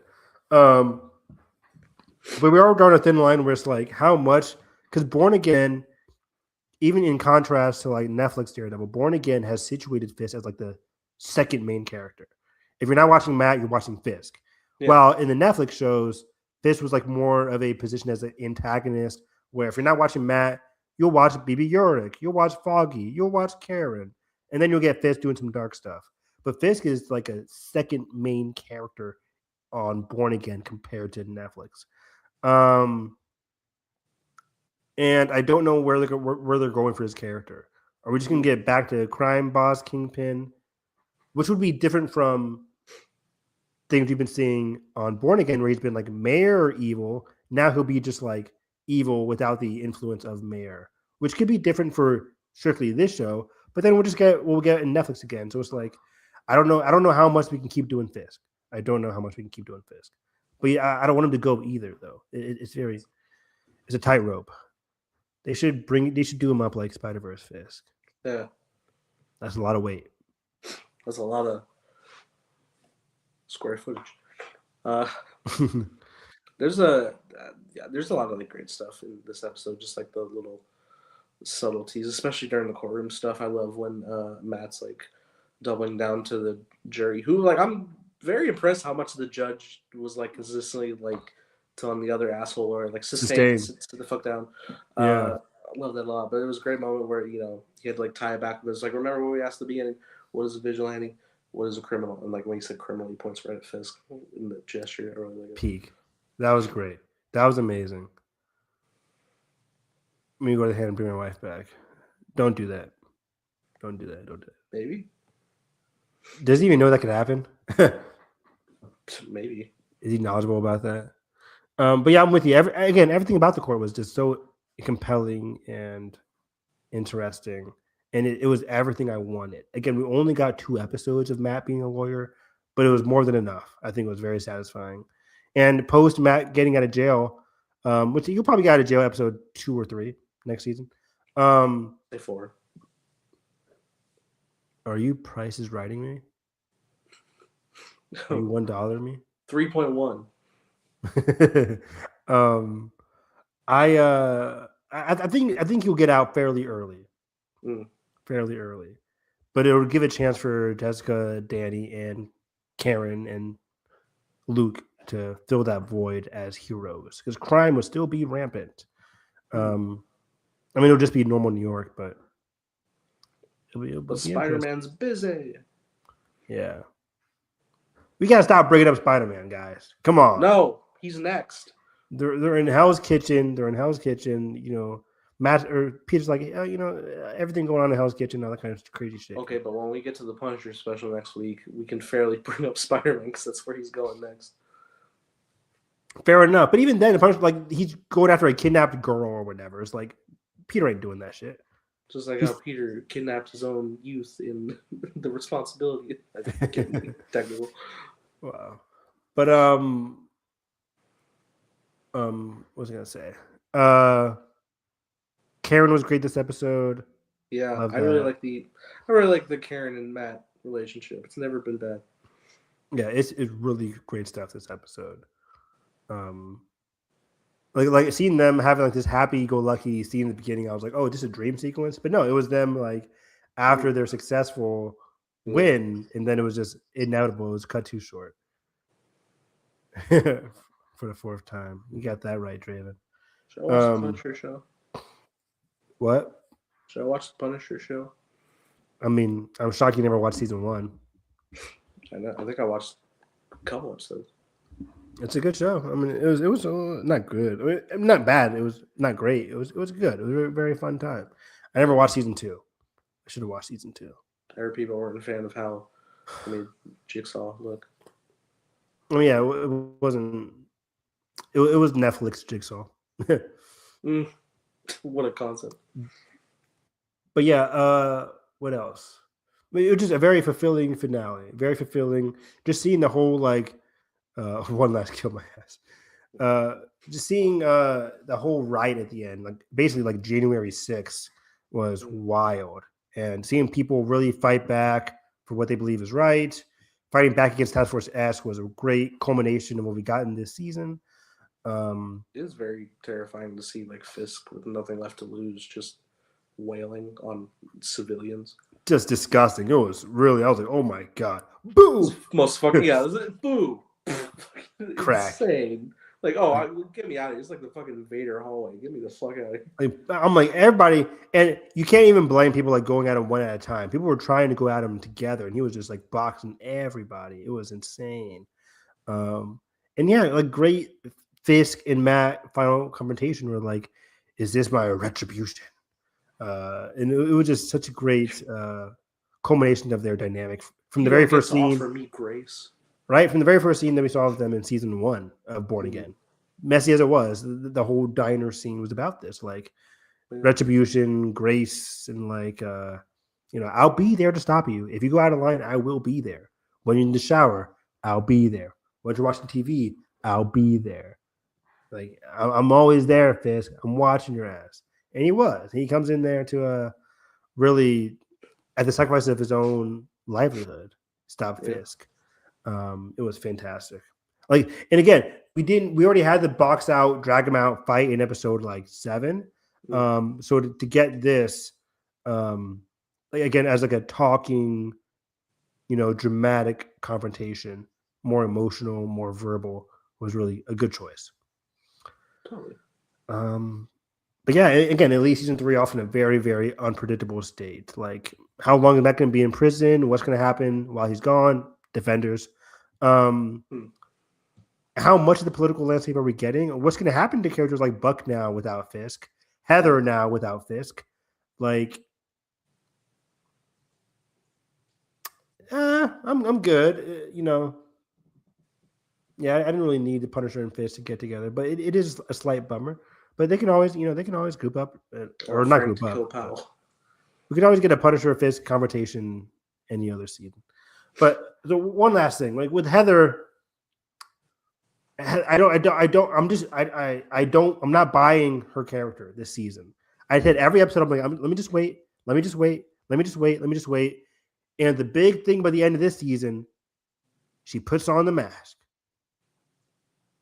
And I have to ask myself, what does the show want with the Heather character? Are you going to be an antagonist? If so, how? She's not threatening, right? Like, yeah. So she's not threatening at all. And again, I keep saying this. It's not because she's a woman or anything. This was a guy. I was seeing the same thing. It's like Mr. Charles is also a non-threatening character too. I'm just like, okay, you're not threatening. The one scene we got is you choking Buck, but he let you choke him. and then she slaps Karen. Oh no! But it's like her the only thing that's been progressively happening is that she's gotten progressively aggressive and angry. But her main anger was at vigilante. Even in this finale, it centered towards vigilantes. Mm. Matt says he's Daredevil, and this blows her over the edge to become Muse. Like, what's the connective tissue that I'm missing here? Like, what is your source of your anger? I get the source of your trauma with the Muse, but the source of your anger, is it directed at vigilantes, or that can't just be the issue here? What is it that you're truly upset about? What are you truly lashing out against? If you are an antagonist, what is your passion? Like I just don't get it. That's what I'm saying. Draven, 1000%. If anybody watched Gotham, they had this whole storyline with Barbara just going crazy. And that's kind of when I dropped the show, because I'm like, and granted, I'm not dropping the show just for Barbara. The show as a whole was a mess. But the Barbara part was like really a sticking point. I'm just like, what do they want with her character? I don't really get it. Like, are they just making her an anarchist? And if you are an anarchist, kind of like Bullseye was, a person that can go either way, chaotic, whatever, what is your goal here? What is your goal? Why are you evil? I understand the trajectory of her trauma, her sense of pain from being, assaulted by Muse. But why does that make you want to become Muse? Why do you want to become a vigilante if you're so passionate against vigilantes? And Muse is kind of like a serial killer vigilante kind of thing. But yeah, he's not even a vigilante. He was a serial killer.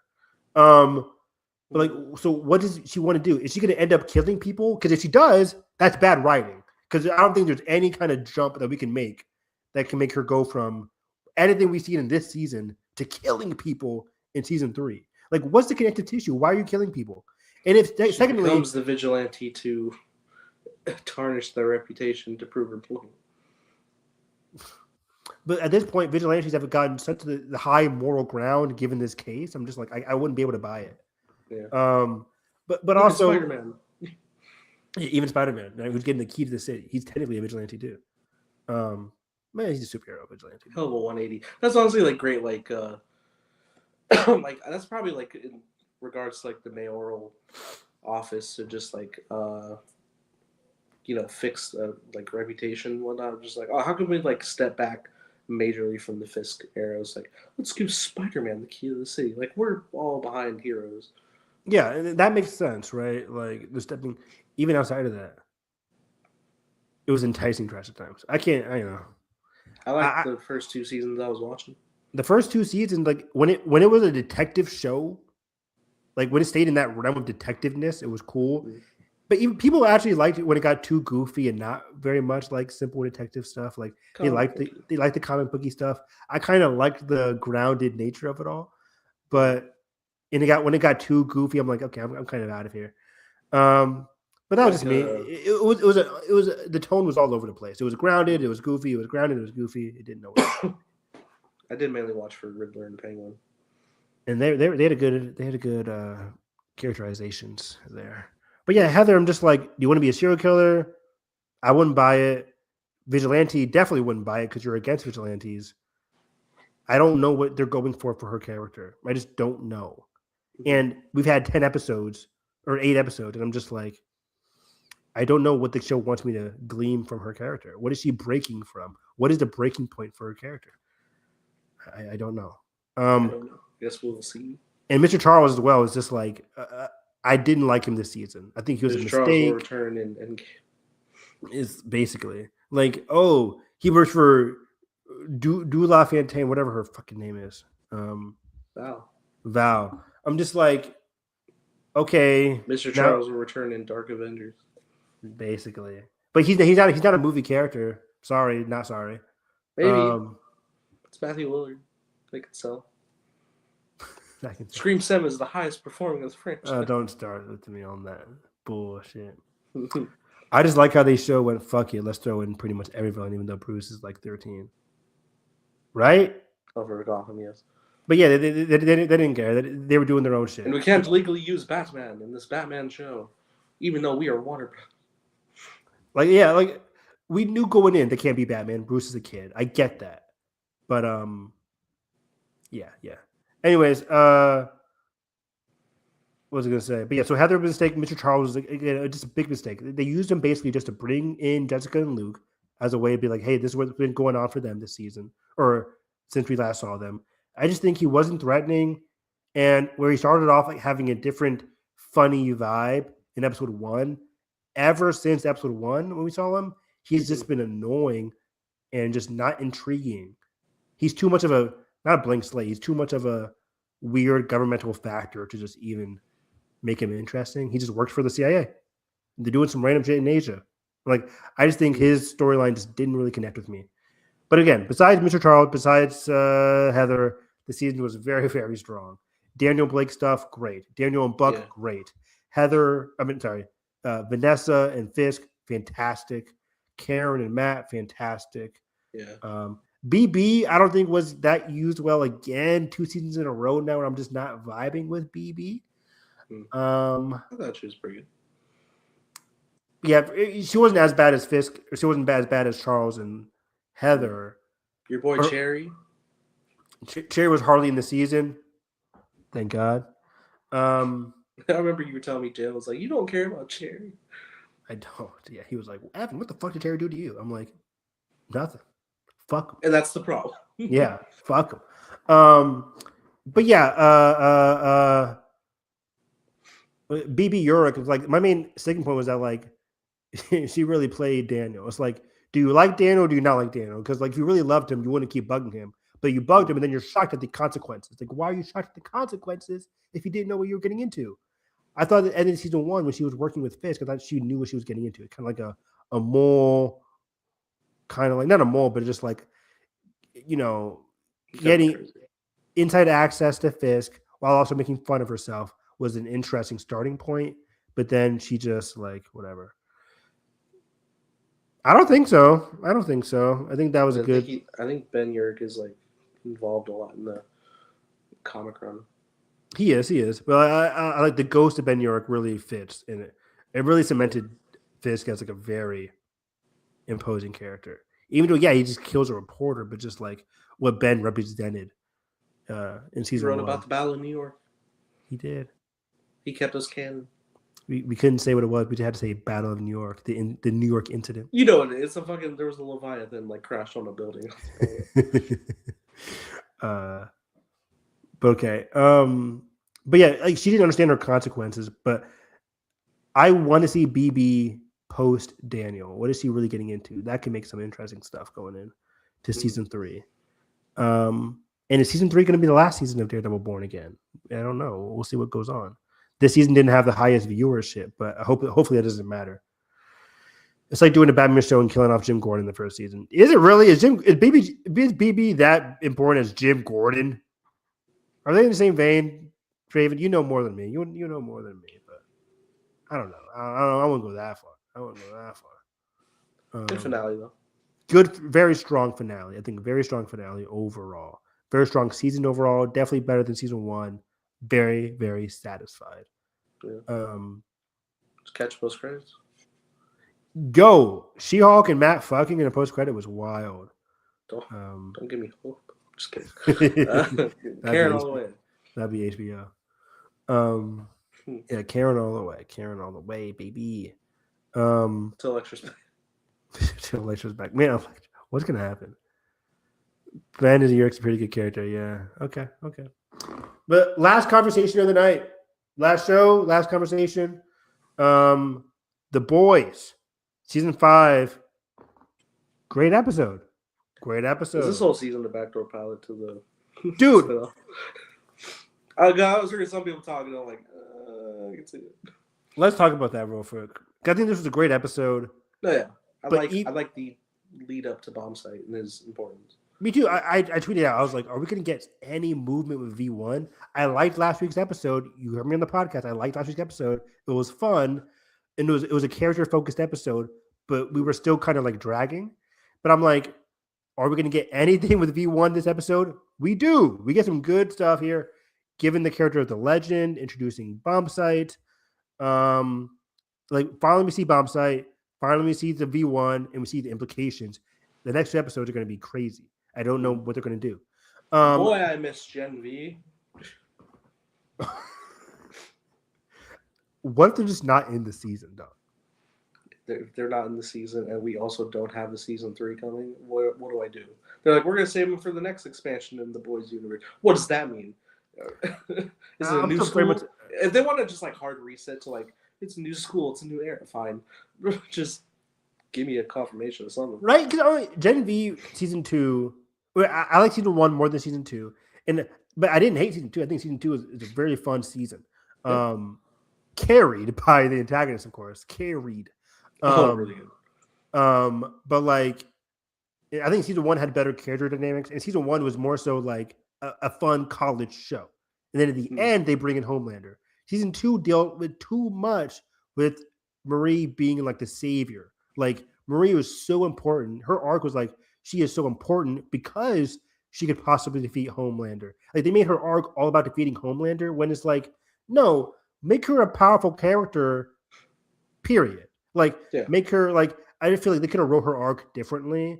Like they made it too much about defeating Homelander, so much so that like, okay, then I guess they have to connect it to the boys because the boys are all But about also defeating now, Homelander. the first 3 episodes were just like, we're gonna name drop her. That she's busy. Yeah, it's like what like Gen V really, which is unfortunate why I didn't get a season 3 because Gen V should have just focused on being just a fun, college focused superhero show. You know, I talk about it all the time with like with Harry Potter or X-Men, like just keep them at the mansion or keep them like doing minuscule stuff. You don't have to do Dark Phoenix or all this grandiose stuff. And I think they went too grandiose by making her so closely related to Homelander. And they just kept it college focused. Season 3 could have been like, imagine season 3 post Homelander's death. Like you could have a very fun, like just college Gen V show. Come on. Sorry, Draven says, been a problem with this season. It hasn't really felt like this the last season. It feels like we were just setting up another show. It has felt like, I will say, I would push back a little bit. It has felt like a final season, given some of the character arcs in terms of like, we've done so much. What's next for us? Like, they're putting bows on certain character arcs, but like we get to with the Deep and Noir, very unsatisfying death there. But it's like I just don't know. Like the first episode felt like this is the final season. Like the first episode, we're like, oh well, like we lost A Train, or maybe that was episode 2. But either way, the first 2 episodes, it's like we lost A Train. We saw Homelander confronting the boys at the prison camp. I'm just like, oh shit, like this is dangerous. Like these people aren't playing around. But then every episode after that has just been like treading water. So this episode is definitely giving me like the oh fuck, what do we do now? I genuinely don't know what happens there. Yeah, this is the first time where I'm genuinely like, oh, I'm genuinely excited for the next episode. I don't know what's happening, and it has like a finality to it. That I haven't felt like all season except for like the first 3 Maybe episodes. this is how we get Marie back in. Like I agree. I that's what I was gonna say. I think like they're like, okay, how do we possibly defeat Homelander now that he has V1?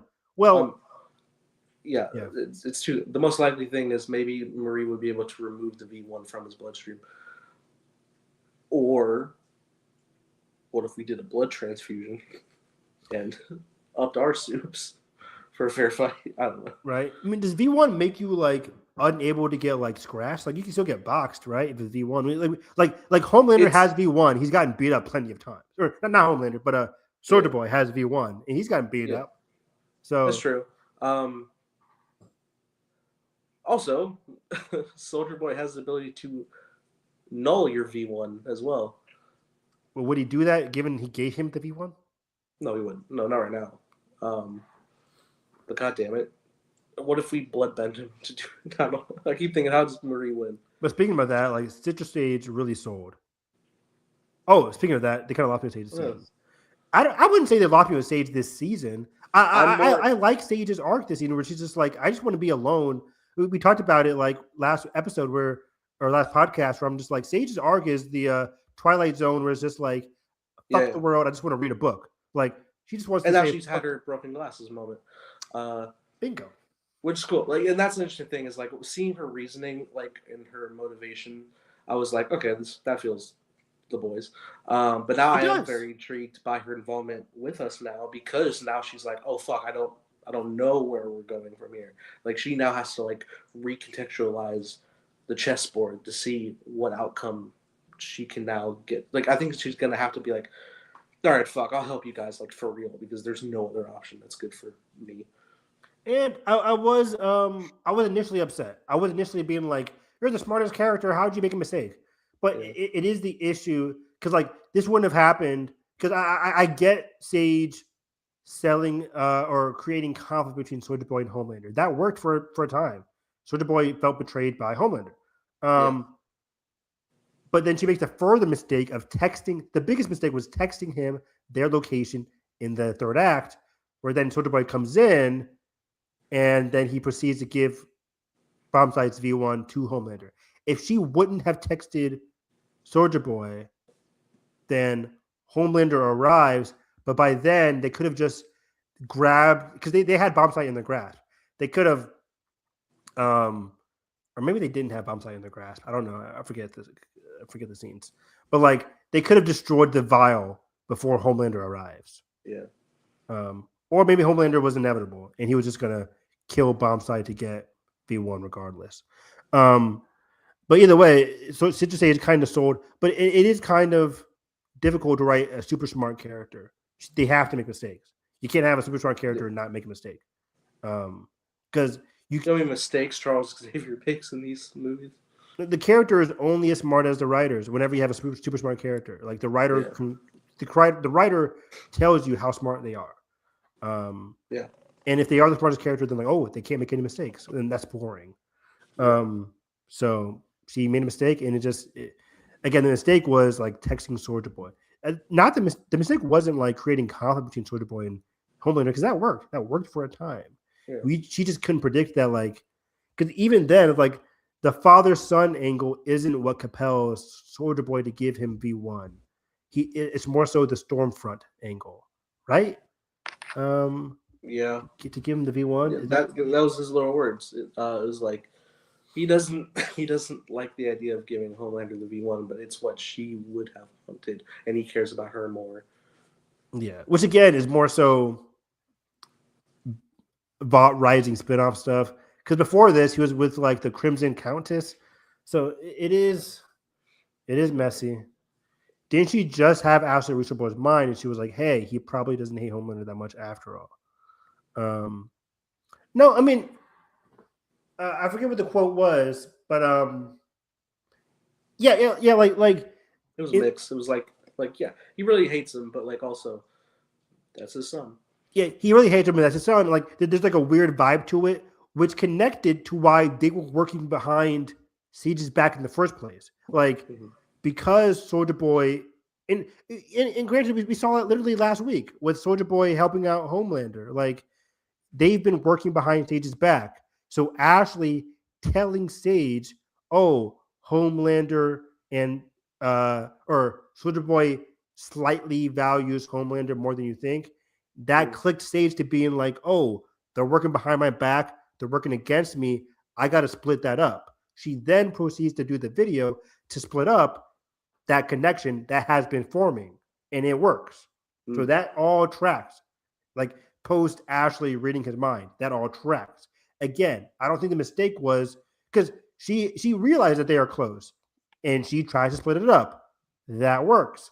The finale is that he unpredictably values Stormfront / Kara, whatever her name was back then, into that. By the way, guys, Soldier Boy didn't know that she was a Nazi, right? When they were going out together in World War II, and that was a whole secret, right? Yeah, I think it was addressed in one of the episodes. Okay, yeah, like he didn't know that she was a Nazi. Jalen was like, I think he did. I'm like, I don't think he did, because they wouldn't have been going out if that was the case. Yeah. And I don't know, like, because I guess he went out with Stormfront in the 50s, and then she like disappears, and then he goes out with Crimson Countess like in the 70s or 80s, and then he gets frozen. I forget how it works out. But either way, his backstory has been pretty messy. But yeah, Nathan said it from the very beginning. Although I like this episode a lot, like a lot of this stuff here, the confrontation at the end is paramount on like this relationship between Soldier Boy and Bombsight that we just haven't seen. It's like, oh, I've always hated your pretty face. Like, Okay. Yeah, and with like how much like there's how much he's emotionally moved by Stormfront. There's the one guy that was like in that cellar in the place they went to overseas when they were looking for the V1. Like that's gonna be another character who's gonna factor in. Quinn, exactly. Mm. And I do like how somebody said on Twitter, like I do like how they say their first names, Mm. because this is all like pre-Vought. Mm. Like they all say each other's name like first name basis, like before they become Vought's superheroes.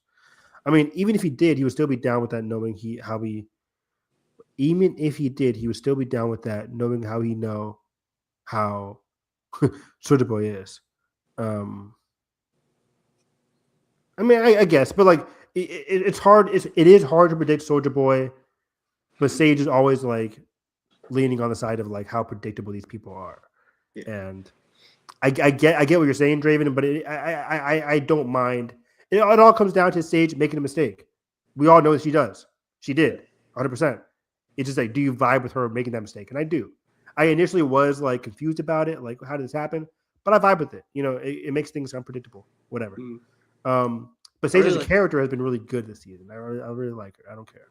Yeah, totally. I'm forgetting the character's name. Is his name Raymond? Um, Which one? the older guy I from think they call him just the Legend, but maybe it's Raymond. But I remember he was known as like the Legend or something yeah, for some like reason. But either he's from way, Stranger Things and Aliens. great character.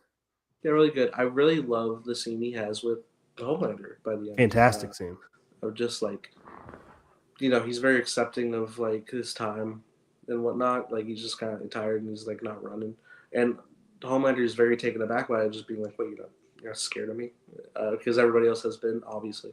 He's like, "No, man. Like I see. Like yeah, we've all been where you're at." Like, he actually like relate to him and actually like have a genuine sentimental moment, even if it's indirectly intended. And but there is like some intention there as well, just because of how much history that he's lived. Homelander can like actually latch onto that and be like, "Oh my god, the fucking I haven't actually been able to connect with anybody in years, basically to this point." So he gets let him go, even if it's just like leave before I change my mind. But I think that was a really well done scene. Fantastic scene. I think he appeals to Homelander's humanity in a way that nobody else has done this season, which is ironic because in the season that his main arc is becoming a literal god, even more so now with V1, an immortal god, appealing to humanity really in a genuine way really appeals to Homelander. He kills, and people have gone going back and forth since this happened, but I think he kills Firecracker because she was appealing to like he wants people to appeal to his godhood and to his himself, but he knew her to be not genuine and kind of fake. But also maybe she was genuine because like she sold out her entire religion and her people for Homelander. Mm. Um, but it still wasn't genuine to him. He just didn't really care about her. No. Um, but either way, I think this guy really appealed to a side of himself that he hasn't really seen internally in a minute. Yeah. I'll be really interested to see what Anthony Starr thinks about it. Yeah, so, But yeah, that was a fantastic scene. One of the best scenes of the season, I think. I just love it when people get really real with Homelander about like failure. You know, like, hey, you're gonna make mistakes, buddy. Like he's really speaking to him in a very frank way yeah. that wasn't demeaning at the same time, and it wasn't like pleading either. Yeah, he wasn't trying to like get a leg up in the situation, and he wasn't spewing vitriol either. It was just like, hey, it's like, I get it, sucks. So, I get it. It was like, oh Yeah, shit, actual relatability. exactly. Um, it was beautiful. I do gotta wrap up next few Okay, minutes. sorry. And yeah, that's about it though. Like, oh, and then the other side of this episode, I think that we got to talk about real quick is that like this episode really focused on the negatives of V1, where we see Mm-hmm. Kimiko and Starlight's arcs this episode, all about being we don't need V1 because we don't want to live forever. We don't want to watch you guys die. Yeah, they specifically said that, but then they also were like, "But we will for you." They say, which I was Okay. like, "Oh, that's touching, but also like heartbreaking at the same time." It is heartbreaking. And I think there is a way to there are many ways, not many probably, but like there is ways to off yourself without even if they have like V1 theoretically, like Mm. they can probably take some kind of like poison to kill themselves if they, if it gets to that point in life, Right. or whatever. Let's just get through the situation and have Soldier Boy depower us. Yeah, get through the situation. Then, like, you have the rest of your lives to find a way to make yourselves mortal again. Like, you have, like, the situation right now is getting V1 to defeat Homelander and getting through the situation. Once Homelander's gone, we can do our shit together. But it did make for a very interesting moment in this episode where it's like, okay, maybe they don't want to live forever. You know, that scene with the clouds, and it had a bit of a finality to it with Huey and Starlight. But yeah, again, great episode. The spinoff stuff has been plaguing this entire season. The spinoff better be worth it. But even with all that, I still think Soldier Boy and Homelander's arcs have been very satisfying to watch, or their dynamic at least, have been very satisfying to watch all season long. It's unpredictable, it's fun, it's funny, it's chaotic. I like it. Is Ryan alive? Is Ryan alive? Do you think anything's happening with MM? MM had two interesting scenes this episode with the legend character and then Siege. I'm like, what are they building toward with MM? I think just getting his humanity back, not becoming Butcher. Is that it? Yeah. That might just be it. Which is good. That, you know, he deserves that to happen. Like, obviously, we got to get through his shit, and then once it's all said and done, he deserves the happy ending. Agreed. And then, yeah, sorry, Noir. I don't know why they killed you off so unceremoniously. That was wild. I really wanted him to do his prayer bit, his miracle. That would have been funny as hell. That would have been cool. Yeah. Oh yeah, and we saw the other sound guy beat up Starlight. Starlight, you better get a win this season. You can't be the laughing stock every episode. I want her to kill the Deep so badly. But okay, 2 episodes to go. We don't know what's going to happen. I'm very excited for next week's episode. We'll see what happens. You guys can find me on Twitter at HarrisEV9. This is our last time talking about 3 episodes in one podcast. But we'll talk about Darth Maul finale coming up soon, and as well as the next episodes of The Boys, and we'll see what happens moving forward. Harris EV9. Yeah, and then you can follow me at _TimeBlazer. Making a show to call Time Blazer with co-star and creator Sullivan Harris. Playing Ben, who would probably, bow down to this new Homelander. There's no stopping him. Or maybe there is. Well, nah, I think you make it out. So yeah, if you guys enjoyed this, make sure you like, subscribe, not ring the bell so you miss coverage on all things movie and TV. And that being said, hope you have a great day. It's a wonderful stream, really lively. Thank you guys for the comments. Thank you for tuning in. Catch you guys next time.